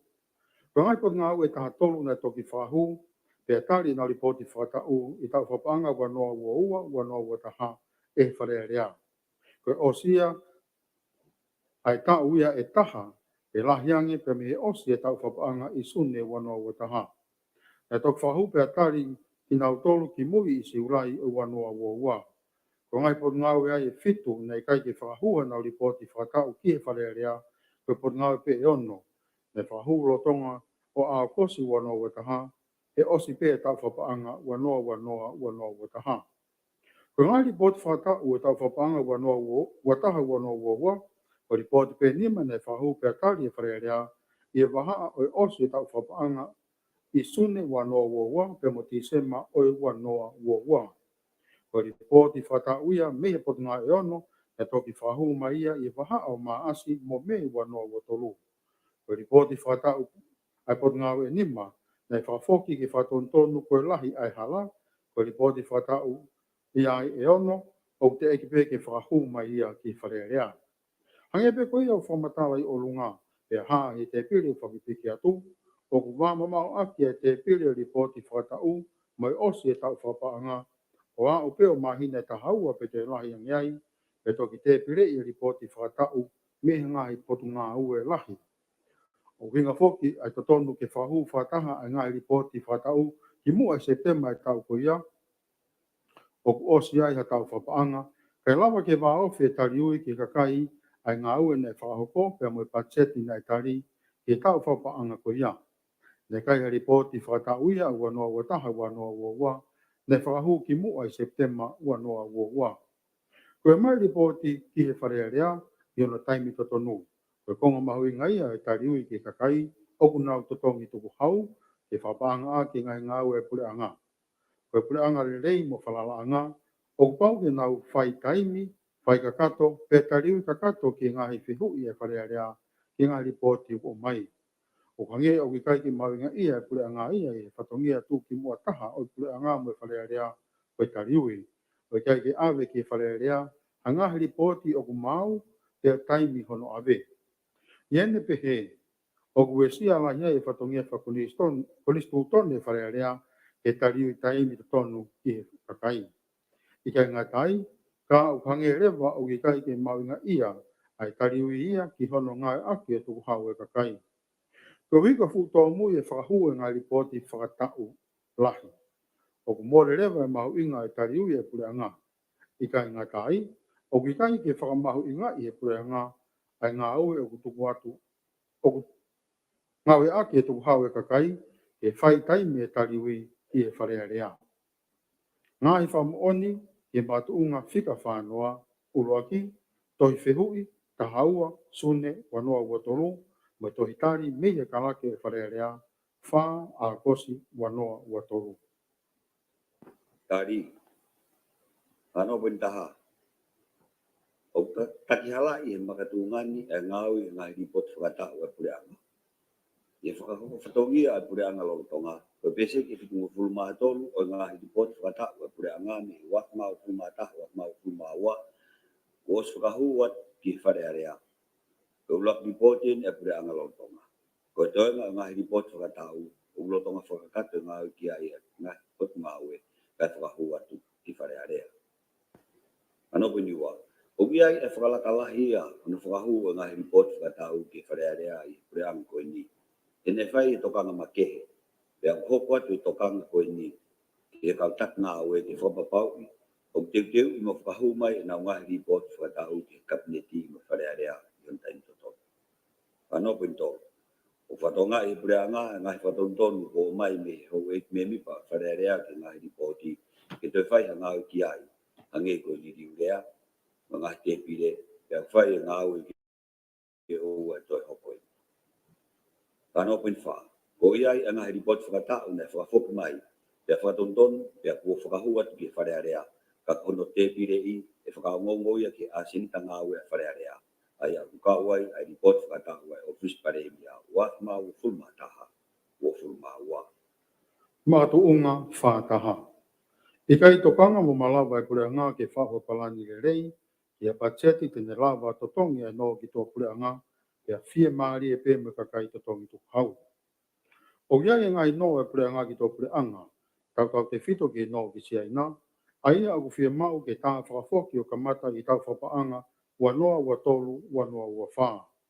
Ko ngahi mo ua noa kotoa, o ku whiunga, pe moe paanga e whaa ngiau, walukiva miliona, pe ko pesete tō whitu e tau koloa, koe mo ua no ki tō preanga, o whiunga ia pe moe whangiau ua ua miliona, pe ko pesete waluono, o ngai mo ua no. Pe koe toi ngā, pe paanga e ono whitu miliona, pe ko pesete tā whā, koe no whaloto whanua, koe no whaluku fua, ke totongi ki tō preanga, o pesete ni manoa ia, koe tau koloa whaluku fua, pe koe GDP. O laka ia pesete whanoa, o utala mai e IMF ke ngata ai. Koe no ke totongi e tau whapaanga ua noa ua tolu ua noa ua wha, koe ni manoa miliona, pe koe whawhitu koe ni tolu miliona ai, koe no ke totongi tō preanga, pea koe whanima miliona, koe no ke totongi ki sia ina. Koe kotoa e no ke totongi ki sia ina, koe uangeau ua miliona. Koe mea uha mai e whamatawa pacheti ua noa ua tolu ua wha, koe toi malo hiange e tānaki e tuku hau, hiki me ngai totongi e pule anga, pea to'o me ngai whakaata mei he tuku hau, kai lawa ke tānaki, a tolu ngeau, hiwa tolu poine tolu miliona, ke whapaanga aki e pacheti, te moe totongi no. O te iai me whia mokaki, koe paanga e ua fitu poine ua miliona ke fua, kai taim te tau, o te iai moe huruia ke tānaki, koe paanga e ua nima poine tolu miliona. Koe whetongi paanga e ua sente whaatonga ki he paanga e taha Amerika. A tahiwa, ai na walu, wanoa ua tolu. Aia ko tu unga maulalo ia ko au kia e tau paanga, o mahinoa e te mamawhange koloa hu mai, koe hiki e tatonga koloa, e nofo pe i e pesete ni ma pe la hiangi. O kikai ki ho ata mai e whamatawa pacheti wanoa ua tolu wanoa wha, ne o si whai hanga aue, pe e whakahoko hanga aue, aki hono whakariri e sektoa ai pule anga, public sector reform, e tōku atu ki tua ki sektoa tautaha, ai ngahi ngā aue o kune lava, pe mo ave ki tua mihi ngā aue whapule anga, ai ngahi ngā aue o kuna tula whakome siare, pe mo hono tuku hifu ai tō lahi o ka ngai whapule anga, Aki hono awe ki nau tolu me ngai whatongia o totonu ke awe ki ngai puate, pe koe tu wange ngai lakanga o ki kai ki toi whia mau. O iau me whenga maari e ke whasisi ai whakatau mo e wholau. I ne tū ko ia, o hangata tonga ki e ka hau whapaanga mo whaekonomika ka e pau, pia ui kai ke tau ki e pure anga ke ne tuku noa e. E tonu mo tau pe ke hanga e pure anga o tuku hifu e ngai whamore ni ihi, ke lawa ke mafua, whakalelei e ngai whamore he patseti, ke mo tatonge no. Neonga e kore me kau whafunga ki holo ke patseti, e nei tuma o pe pure anga i e lahi e patseti wano ua tolu, wano ua wha, o hange ia o ku tau wholau iha ātakai, o ku nonga whaekonomika, ka hiri ko ia o hanga totonga i e tuunga o whalutamaki i e tau e ua ke tolu ka hoko mai. Ko mea o whaloroma, ko iai mahina o iai e ngahi whaingata i e whaekonomika o ku tū nuku mai, kai kai ke whahoko e pure anga ue whaere iai. Ngai whamooni ki he mātuunga whika whangu furumataha, ulua ki Pamatala Patseti, wanoa ua tolu, wanoa ua wha. Tari, para pentaha. O matua tokanga abito a pure anga, kenela ma totongi anga hino ki to pure anga, te whakawhi maari hoki ki kakaio punua. Pana puniua. Ko whao e pure anga mo palani ki ngahi ngāue. Palani ki ngahi mo ua no a pure anga, MDDS, whakatau nima. Hange kono whakahatu i Whakamatala Patseti ke tau, wakma o fulma tolu, o fulma wha, o ngahi tau ki mua. Pana pun tolu. O whamamafa, e palani whakatau nima, ke ua na do ia i hano fo o a pure anga, tuku ke ka pau, ka polo kalama ke no, o iha totong tupu maa au pita. O kukawai me whukutu ke ngawe aki, ai market paan whakalot whanua, ke tokoni ki hano whakapaan o hano, ke kawai me wakai ke whonga ke tokoni, ke totongi no ki to pure anga. Pada pun wha. O ngahi palani me whukutu koia a pure anga, ki hano wakai me whakaleri a ngahi ngau a pure anga, i os Whakamatala tiai, i e makatunga tolu mo fulma wha. Ai au toi haat koia, i he konga nima poi niua, o pepa Whakamatala Patseti, wakma o fulma tolu o fulma wha. O kawai, a ngahi whukutu ngau e koe ni.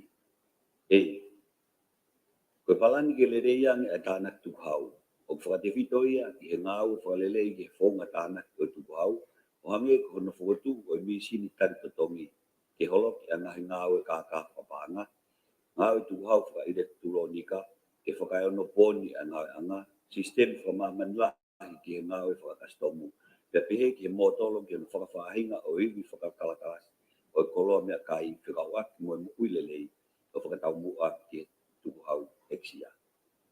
Pi, wakai e tuunga lorotonga, o e mea ofa tukhau whakata, tau te whito ki ngahi totongi na te eki ke wakai he tahu e nima kuhi.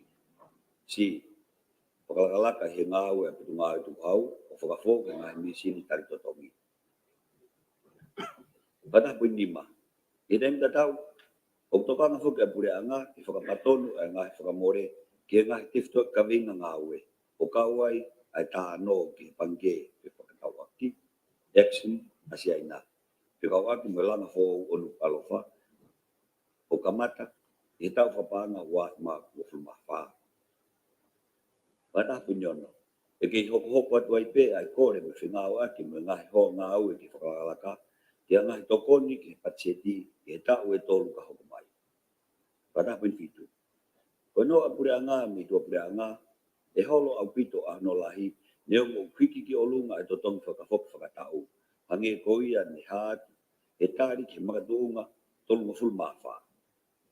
O hinga no siofi, te utu la mea mo fua, high-tech distress, te tu kunga no me tu apure anga atonga. Ko uhi, ko ni tu la mea mo fua ki mau la lahi ki whonua, me he ngahi whakatamak whakainatula, pia mo whiriuriwa ki ea. Ko mea fua eni o tonu. E ko tau hoko, e tau whakamooni ke lahi mau. Pia mo e lahi whiema upaanga ki halanga fo talu mehi ngahi matangi saikolone. Ka tau piki, hange ko ieni waf ma wha, Winston he wah ma fumanima kita he wah ma fulma malu alot he wah ma wanoa ya ka watu we pia kula ha ta ha ha he wah ma wo fulma wa pada penbalu okto mau inga ni foki kadongi ya tau hiwa pure anga ya mo ni ngai ko anga we ke lang fakal kalaka ko hi ke ia ya tokon fakapacheti ke tau pacheti o ata ya pa nga folot fonwa kino totong nga hino o ka wen i ka venga mauinga kware mo fo mo tenga kata ha o fa me adgia ya ek premia o ek minister mo ka nga o pure anga pada po iwa o nga palan mo fo du nga o ko to ko enya pure anga e kai meria e fo noa pe fa la ka na utu nga mo ui e ten ka dau o ke la ke matau anoreva e mo totongi anga himo wa no ai pure anga pada po ni fulu Ketua media anga ya fonwa ko ke malawa pure anga ke fakata fe mai anga lele o anga monuia e nga podu du ngawe ko palani ya fakahopo homoni lo mataha ko matala pachet wa ma o mato wa ma o ma fa na tari fare area Matunga whaua, i kai ke tokanga koe anga ke whakalelelelei ai ngā ui ki tan hala. Aia, ko alwai e hala ke tuunga o toi koviangi, te whangata ia i pia e kakai he whanonga aki. Whatupunga mau ki ngai mea lele, te toi whima ua i pia e paanga ia o toi lahiangi ki hono whakalelei i. Koe ni tu i he tai mini, ko i kai ke lava e pule anga o whotu utu whakalelei e proklamatang hala. E hoko ai e whatonton whakalao, pe mwikau kontraktoa, i he hiri a hono kanseri a ngahi alea pau na o swamo oni mo i pule anga. Na toi aviai a ngā awe na o se alea pau i, ia ke whakahoko ia e kontraktoa na i kai ke kau hi ngahi alea pau ngā awe, i a totongi o maununga ange i a totongi na o se alea pau i. Koe uhi ko i kai ke malawa e pule anga o whakalele a proklamatang hala. Na e toloi ai, ai hoko atu a ngā we peri ake ai hono tanu a ngā hala o alwai e tuunga o piai e tuunga kofi au pito. Pea e toi lahiangi a ngā we mwe paanga e fie mau ki ai. Ke whakalelei i he kahau. Ka i he taim tatau o tangi mai a kakai koe kofi a hala. Whakatupunga mau ki nau ngahi mea lele. Pea i kai ke lelei ai whiwhanonga aki. O koko he ahoni koe palapalema ke veteki koe uhi koe whaunga na e whakahoko aki hono whakahoko i ngā ue koe ia. O te eki peke malawa e pule anga o solova e palapalema koe ia. Ai i kai ke mau a hono whakahoko i ngahi alea pau. Pea iku o mo uai e pule anga pea i kai hapa anga whiunga e teu ki he tanhala. Koe whatongia e pule anga ke whakahoko whakalelei a ngahi ngā ue koe ia whikau aki moe hala. Wafu moe mala e whakapuna. Koe uhi koe nau mahu inga ke whewhonanga aki, moe langa whaka ekonomika. O te eki peke lava ke toi hoko atu moe proklamatang hala iki moe ngahi kolo. Pea hoko ai, a hono toi li aki moe ngahi hala koe ia. O tono ulo lewa ai whai whatongia e pure anga i whakahoko a ngahi ngawe mahu inga koe ni. O toi toloi lo ange e tan hala e ngai tokon mei muri donors, i wawau haapai mo eua, ko i kai malawa ke whakalele i pot ngawe ke ngai ngawe lalahi ai ngahi tan hala, ai ngawe tan hala. O toi ha mai me ripoti ai whalearea wa whiua me ngahi wahenga ai a koe konga pe eni o ngai ripoti o wahenga o whakapipiki atu ai launga e kakai i ngahi wahenga lahi ke i kai ke whakahoko lelei ai tan hala. Pe koe di aki a ngahi hala i kai ke tan o hange ko ia koe palomes na e whai e proklamatang hala e pule anga. O pāmai me he toi whehu i moetari me he ek minister pa anga i he netari i he aho tahafitu o maasi wa whiua tolu, ke toi whehu i o aho fitu o maasi wa whiua tolu, o piai a pa anga i hiwakilu fitumano ni maafe ni mangiao o noua sente tolu taha, koe tānaki me he ngai kolo ke varita ko nau ngai hala. Na tānaki a pa anga koe ni o whakahu ke whare pa anga me he ngai kolo i ua noa. O wau ke aho ni o te eki peke whakahoko e pule anga e ngā ue ki hono varita o ngahi hala. Ngai whakamoon ke mātuunga whika whaua, uraki, report a ai whalealea tonga tapu uraki, tonga tapu wha, launga ke tanu hala, tonga tapu wha, tonga tapnima, tonga tapono, hapai tahaua, baba tahafa, niwa tahafitu. Fika wa, tohi fehu I ahwalo maasi wa fewa tolu, mo tohi tali me ik minista paanga, a tahafitu maasi wa fewa tolu, tolu ngahi ata. Tali, whaua poine taha. O wikaiki moone e makatuunga koe ni. Whaua poine wa, I he lipoti e pankea mamani World Bank, I he tau e hongo folu ki moini mai. Nā ne tohu I tonu mai ai, ai tohu mui, ai tahi mita tonu ke mono e ngahi hala pole a ngā. Whaua poine tolu. O ku whafuafua o ku tomui a ki e tau e walu ai ngāwe, nā te tonu ke whahoko ki hala pole a ngā. O e tomui, backlog ko e ni, o ku whiunga no mahu inga whapaanga mo e silini, he kaike si hifo e paanga Amerika e tau noa miliona, aia o ku whafuafua ki e paanga tonga e whitu taha miliona. Aia, ko e whafuafua eni ke whamole whakatoa o ka pau e whahoko hanga ue ke whafoki ai hala, ke tuunga to tonu o whia mao pe whakaamu ke iai ai hala pule anga. I he kamata ko ia e pule anga lolotonga me Sanuali wanoa uowa, ko e toki fofua tau eni ke whamole ki kakato pe a huluai e patseti ki hala pule anga e potunga ue. Nai lava he potu ngā we o I kunai ai tau mua ngā ue langa hala whakatau. Wali tā hala pule anga, whaua koine ni maa. Ko e fofua taimi eni ke au si ai e potu ngā we e ne tau mua ke wali tā, tā ritio, aki ai kilomita e whawhitu he tau kotoa. Na e whiunga whakatoa mo kilomita e whitu poine whitu nai lava e potu ngā we o tanu wali tā, I he mahina e hongofolo maua ko o si. Whaua poine ono, o ku mahu inga ke whatonga I a hiki, ai lahi o ngahi salio te misini pia toi lalahi mo mamawhangia ai me alele, heavy machinery, o ku hou mai ki tonga ni. O kaweni I he ngahi uhinga lalahi o wawengai e mau ai hala pule anga. Na lahi o salio te misini na humai ki tongani I ta wafe ma valu, pe na tatau pe ia mo lahi o salio te misini na humai I mahina e taha I wanoa taha valu, a valisi ki salio te misini e tolungi au e mahina, o hiki mai pe I ngahi tau ki moini. Whaua poine whitu, o ku mahu inga ke ilo I ko ngahi whapaanga whaloto whanua mo ngahi tokoni whapaanga tanuhala ko toa pē me ngahi hoa tokoni whalakalaka mai whanua. O ku o mai ko toa pē ia o whamalumalu he paanga ai potu ngā ue ke ngahi ngā ue lalahi. Aia o ku whahoko ko toa ai ke whalele I ko toa ai hala pule anga. O ka waia tonga taku wawau hapai mo ewa. Whaua poine walu. O ku mahu inga whoki ke toi whātua ngā iange, a hono toi tāna ki ato e paanga I he malumalu, ai potu ngā ue ki he ngahi ngā ue lalahi, ai paanga e whāpoine ono miliona. Ahia koe se niti eni nai tāna ki me he konga tuku hau eksia e pule anga, I he malumalu ke lao ki ngahi hala wanoa. O toi kau whoki ki heni mo paanga e poine walu miliona nai tāna ki me he ngahi community, ke tokoni ki e balita honau ngahi hala. Whakamooni, taha whaloma, whamatala whalahi, mono iki ke hala pule anga, mo mono lalahi ke hala pule anga. Mātuunga whātolu, I kai ke lava e pule anga o whakalele, e polo kalama toli, pia kua uesi ai a kautonga ke ngā we toli. Pia toi tuai ai unu, a tonga ke ngai polo kalama ke kau ngā ue, o kuiai e tau ke ngā ue, ke mauai hawhai ngā maari o kakai o whonua.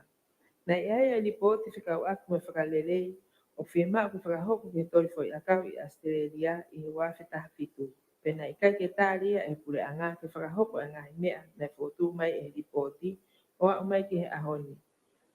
Ko hahonola I he au ke toko ni mangeau walu he tau wafe wataha ke wafe uowa e toko lahi o knau toko o knau hola I Australia. Pe e alwa ke Afrika ke toi toko lahi angi. O hange koia ko lipoti a pot ngawi ke ngai ngawi whakalot whonua, wanoa wataha ki wanoa uowa pensi waono.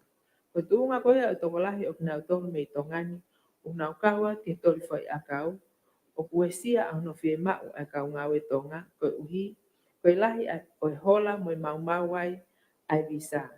Te o nganga kovi a kau ngawe I ngawe anga. O kune wesia ai a ngongo o tonga pe wesia ai a tokolahi o fie ave e ngai fama o Australia pe mole e whainga maari o ngai famili tokolahi i kai ngatai e lava ke mole e ngai whainga maari o kina utou tina wala lava e maunga awe i ngai polokalama o fie mawai ai tau ke ngā awe semi-skilled mo skilled. O hange koia koe Pacific Australia Labour Mobility Program te mo Pacific Engagement Visa. Aia e ala lava ai ko ngalahi o pinau tolu o ku iai hona ngahi tu unga whakaako mo tau ke ngā ue. O ku ikai whoke hā mai o ku liliu ai whaunga o whakalele ake a ngai polokalama tōli. O whia mao ke kau a ngai kolo mo ngai kupwhe kau aki i hono whakalele koia o polokalama o hange koia o kā i ripoti. Ke kau atonga he polokalama ngā ue whaahita o Australia wafta fitu pe mo ngai tutu uni ke unganga wafe wataha. O ku ikai ke hā mai me ngā ripoti a pot ngā ue o piai ha polokalama ngā ue he oa e hoko ai mau mau ai whamiri. Te ngā ue whakalele ki ngai whamiri po os mau mau. O ku ikai whoke i ai ha polokalama whakalele ia ke whai ai e whengau e aki mo i kakai tonga o Australia. E nau mahi no iangi ai ngahi nau nau e polokalama tori. E mo e tokoni totonu o totonu ke nau whai. Ke oa e mau mau e kau ngā ue ai nau visa. Mo ngahi tutuni o polokalama tori. Te pehe whoke e kakai o tongani. Kai lava o whai ngofua hono whakalele o polokalama tori. Ngahi whamooni ke matu unga whika whātolu uruaki. Ripoti ke he kau atonga ke ngā ue whakawhahai tau i Australia, wa whetaha fitu, pes ni mawha ke ono ua. Ripoti whakatau ai pot ngā ue ke ngai ngā ue whakalot whonua, wa whe wataha ke wa whe ua, pesi wa ono. Tolu ngahi tutu uni whakaurunganga ke kau ngā ue whakawhahai tau, wa whe wanoa.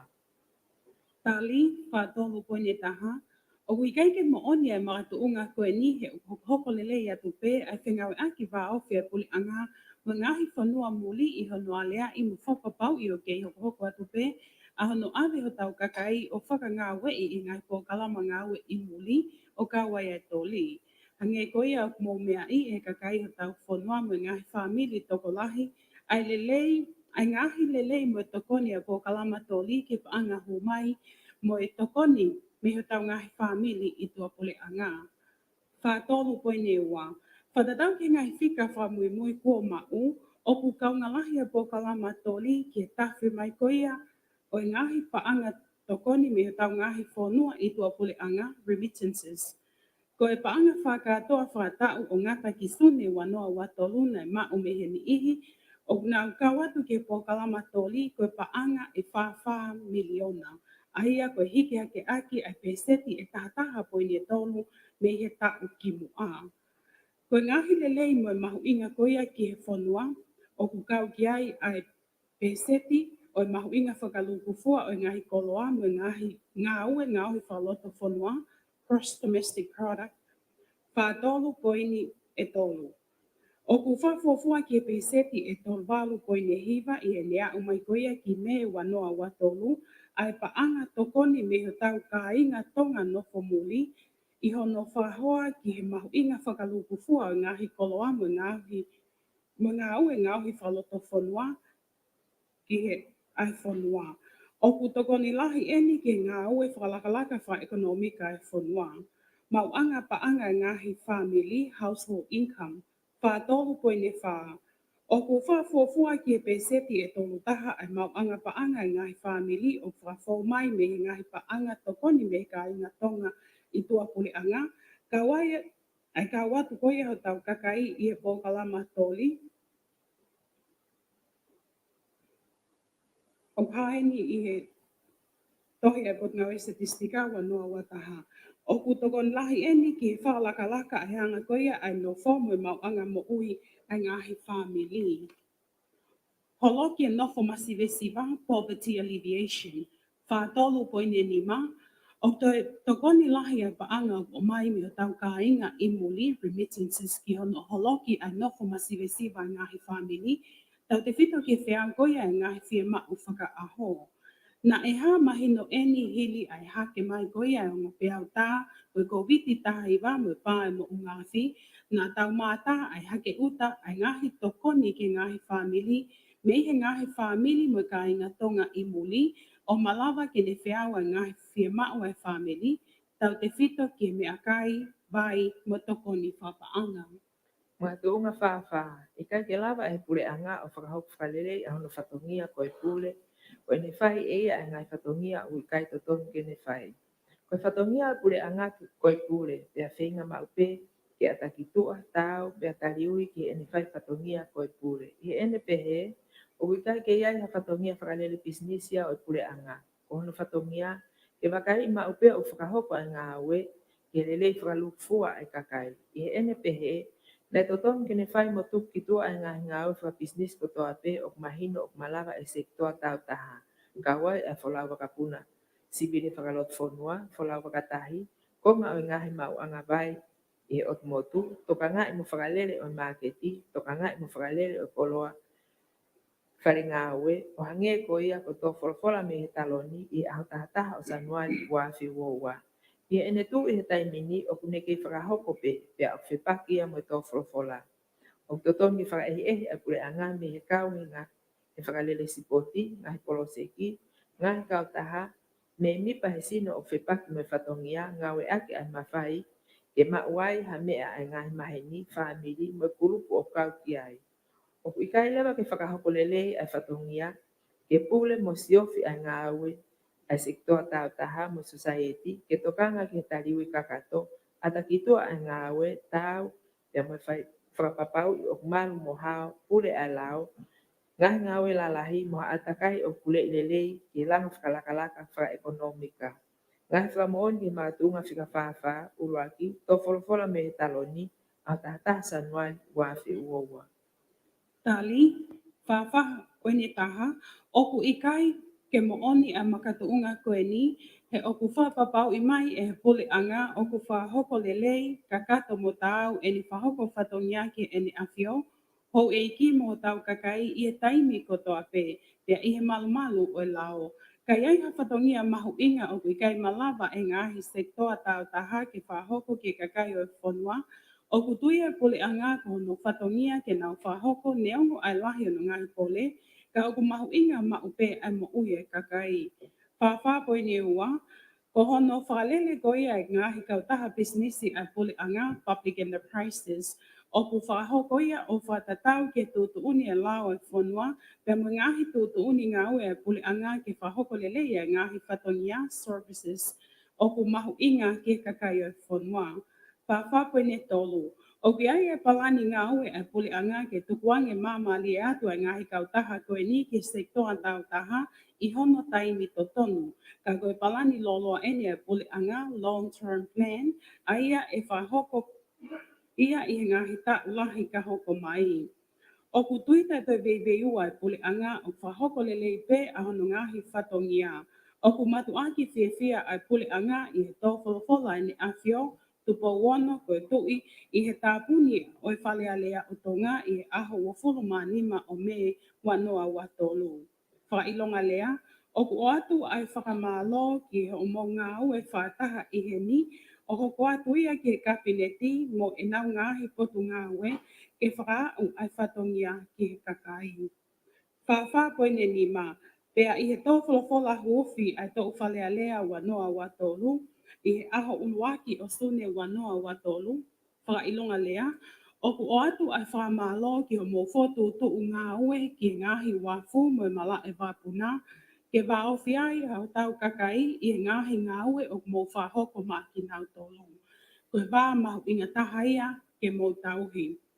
Whawha poe ne ono, o ku whawheta i ai puli anga he koe koloa nai tō me he talo ni, pia omi ai, ai iwi lahi mo loto lahi, he koe ngahi whotu tu ngā ue puli angani ki he whakalakalaka ai whetuta ki mo whewhanonga aki e waofi ai e tau no whō.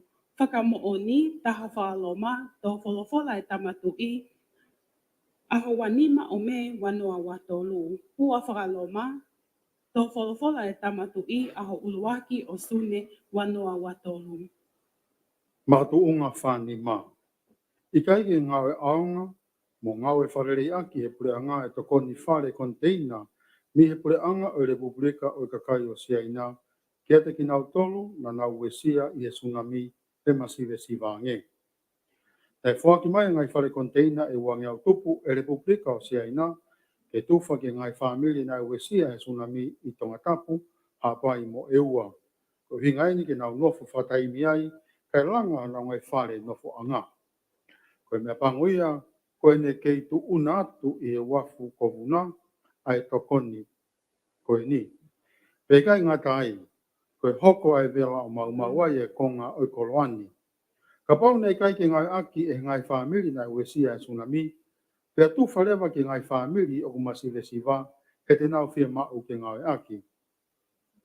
Ko ne tu e taimini, he kai ke toi lawa ia ke ngai aki ai konga, he kua popo mo tai aunga ai konga lahi e toko ni.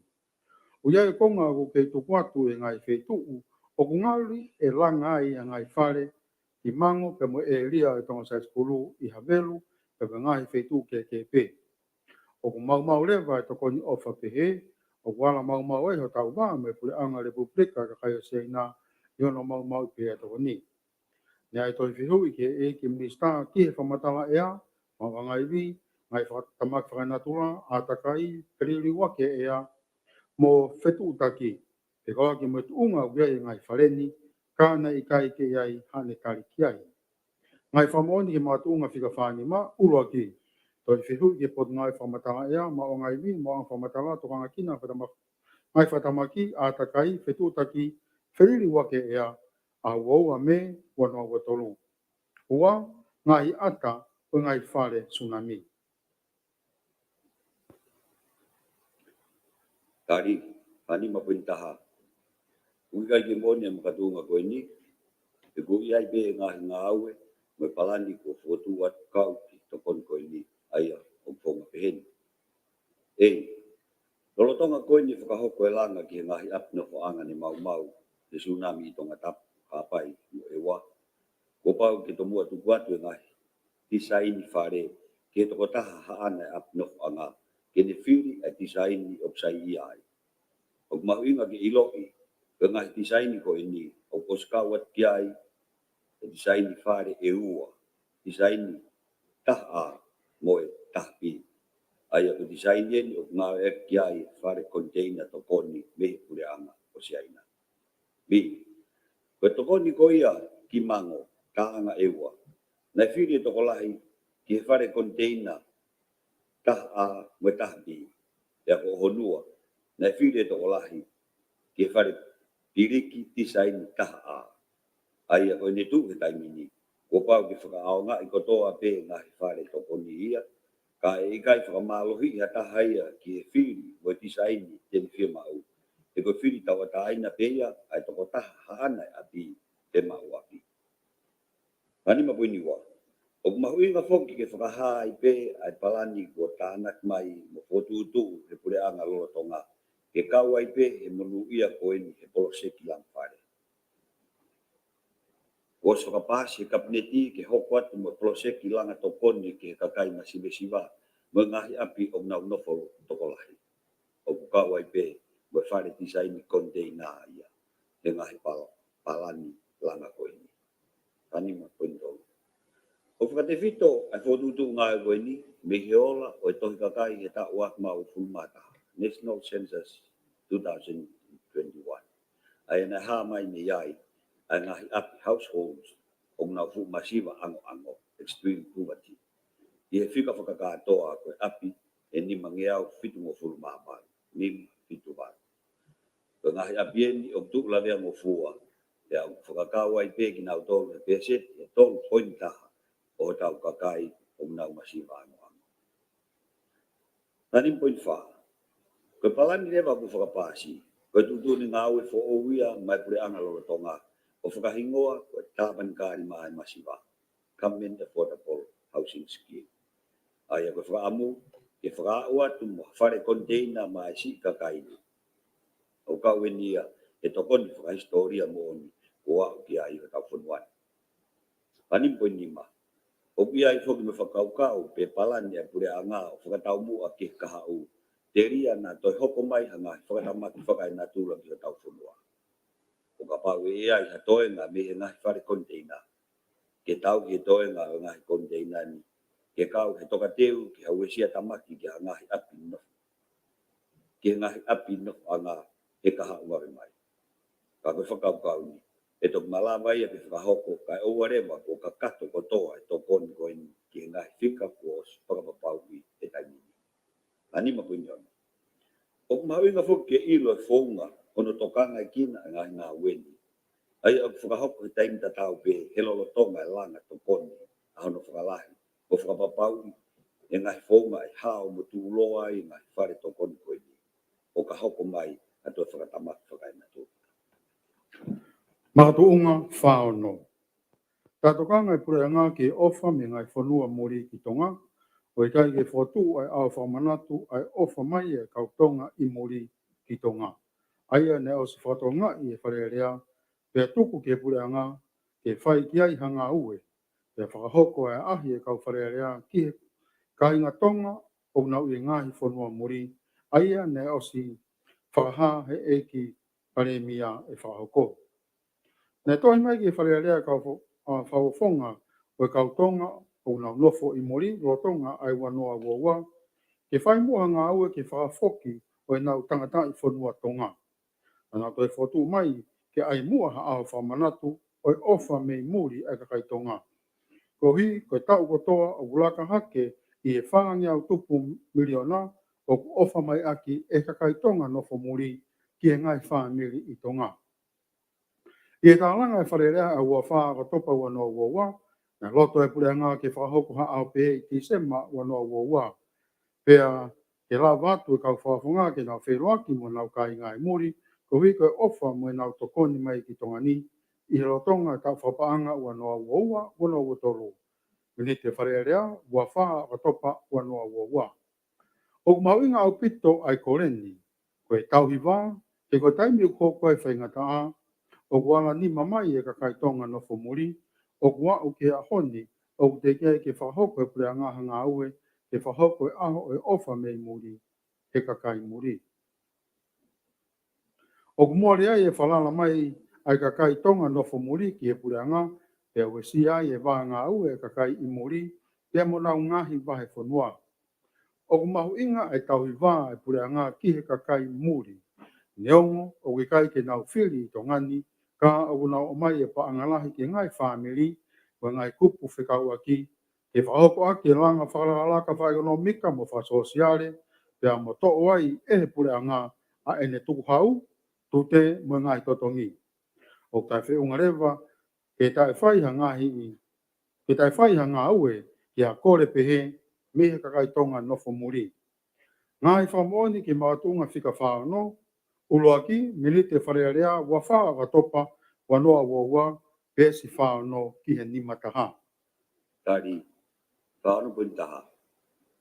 Umika ke moni e makatunga ko ini, e kumahunga ia e pureanga, e tokoni mo whenga at kotoa pe a kakai tonga, o nau nofo e ngai whanua, i tō pureanga, o whai mai ki tongani, e taimi kotoa pe. Kai tau tau te whito, e taimi, o tō whanga e whanua, e ngai whakatamaki whakai natula. O hangi ko whakaatea ke e hiri ai puna e mou ngā hunga tonga hunga pai pia mo e hake ai pia upula. Kāna puni ua, o tokanga whoki ai pure anga, ke mahino o whakawhai mo fua e anga CVC ki e kakai tonga i muri. O kukau heni ai whotu o eongo misi ni pāki ki e passport tonga i e office consela i Musila, i e mahina ko September o i waf maa fulma ua, pia i e office e consela seniare i San Francisco, Amerika, i mahina a post o tauni. O kumakatu ngaini, i whakawhaingo fua ai mau a ngahi passport tonga, kai oua e toi whenga mai ki tau kakai tonga ki tongani. O hoko hoko atu a whenga aki, ai wā ngā o ki muri, ki ngahi kore ririu kakai tonga, e a whakafua kawai, ai toko lahi e tau kotoake. Whāno pui tonga. O toi mahu inga ia ai pure anga, ke hoko atu ai whio i maa whana. Whetoko ni aki, mono ko i o tau tangata ki e tu whaholo. E koe taha eni a tifto i ngā aue a ngā ofisi whakakonsela i muri. Ai a ono tokanga i kina ho tau ka inga tonga i muri. I kai ke ngatai, ka au toi kau pe eni, i he ngawha ngā aue a ofisi whakahofonga tawa whikau lahi mo ampastoa i muri. Hāna koe ni wha. Ngahi misiona e nihi ko o siai e nau kolo kalama ah o tonga. Tonga dei. Dan ela watu a eik paremia, ia tau go osi ke aho Britania ia ma wa whainga maari ke whakamalo ke kāinga tonga ni toponi mai ke hiri a pā e mō ngahi ha ta ha ha mo tsunami o ahu fumanima o Sanpani na te lava foki mo whakataha mo whakafofonga o Pureanga Britania i kawinga tatau na te whakahoko mo aho o tonga i Pittsburgh, Amerika i mahina ku osi i taimi tatau o ke whakahoko e ngā au e ki ha aho o tonga i Utah, Amerika. Pāna pui ni mā.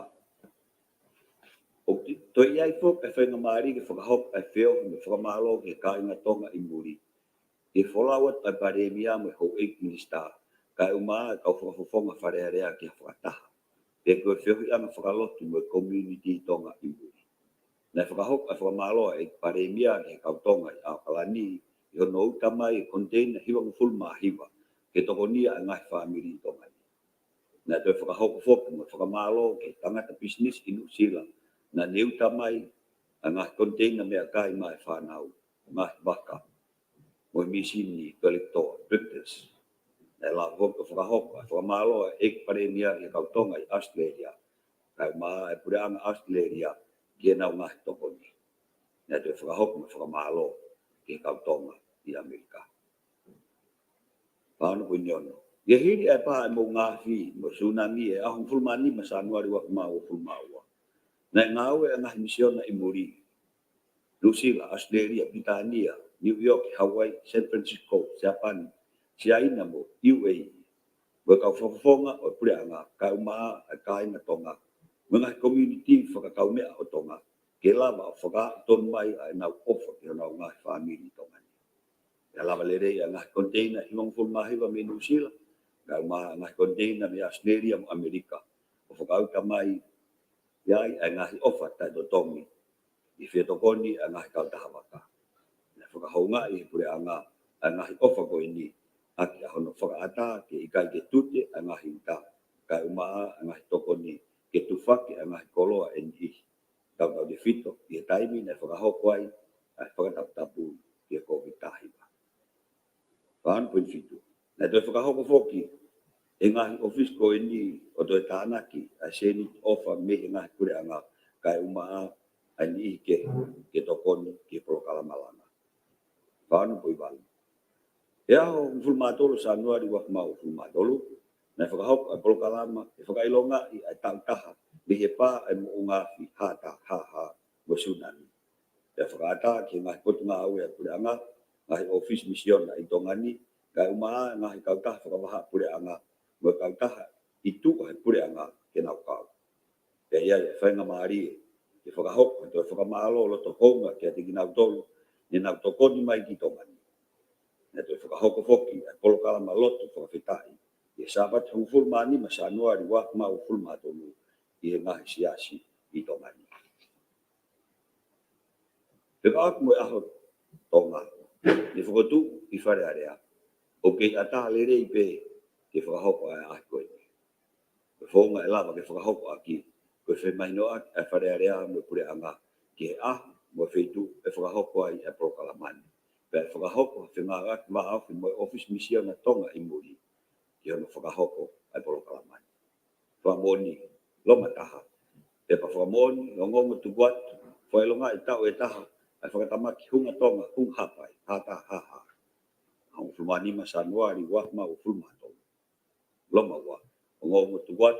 Whakawak mo misin passport po owi. Auckland, New Zealand. Te potunga i kimuri. Tongo fulmataha o a kosi. Wak mau fulmawa. Whatu ke whahoko ha pālo tiki whamarolo i ai paremia. Ki ngoa e hoi mewi pa. Ulaki ona pol uhila mo lang fasi. Aho na whamoni hingoa ai aho taha wha. Mai na ono wanoa watolu. Tika wā ona pol maa tenta pueruelu. Aho na whamoni hingoa ai aho taha wha. Mai na ono wanoa watolu. Ona pol ai sake walueke. Aho na whamoni hingoa ai aho taha wha. Mai na ono wanoa watolu. Tika wha. Ona po Daniela Fusmalohi, aho na whamoni hingoa ai, aho taha wha mai na ono wanoa watolu. Pika nima, ona po moare whinau, aho na whamoni hingoa ai, aho taha wha mai na ono wanoa watolu. Pika ono, Ona po Paula Piven Piukala, aho na whamon hingo ai, a ta wha mai na ono wanoa watolo. Tika fitu, ona po Vatau Hui, aho na whamon hingo ai, a ta wha mai na ono wanoa watolo. Tika walu, lo tu wano, aho na whamon hingo ai, a ta wha mai na ono wanoa watolo. Tika hiwa, lo nuku, aho na whamon hingo ai, a ta wha mai na ono wanoa watolo. Whika hongo furu, ka peri lan mata, aho na whamon hingo ai, a ta haono mai na walu, wanoa watoro.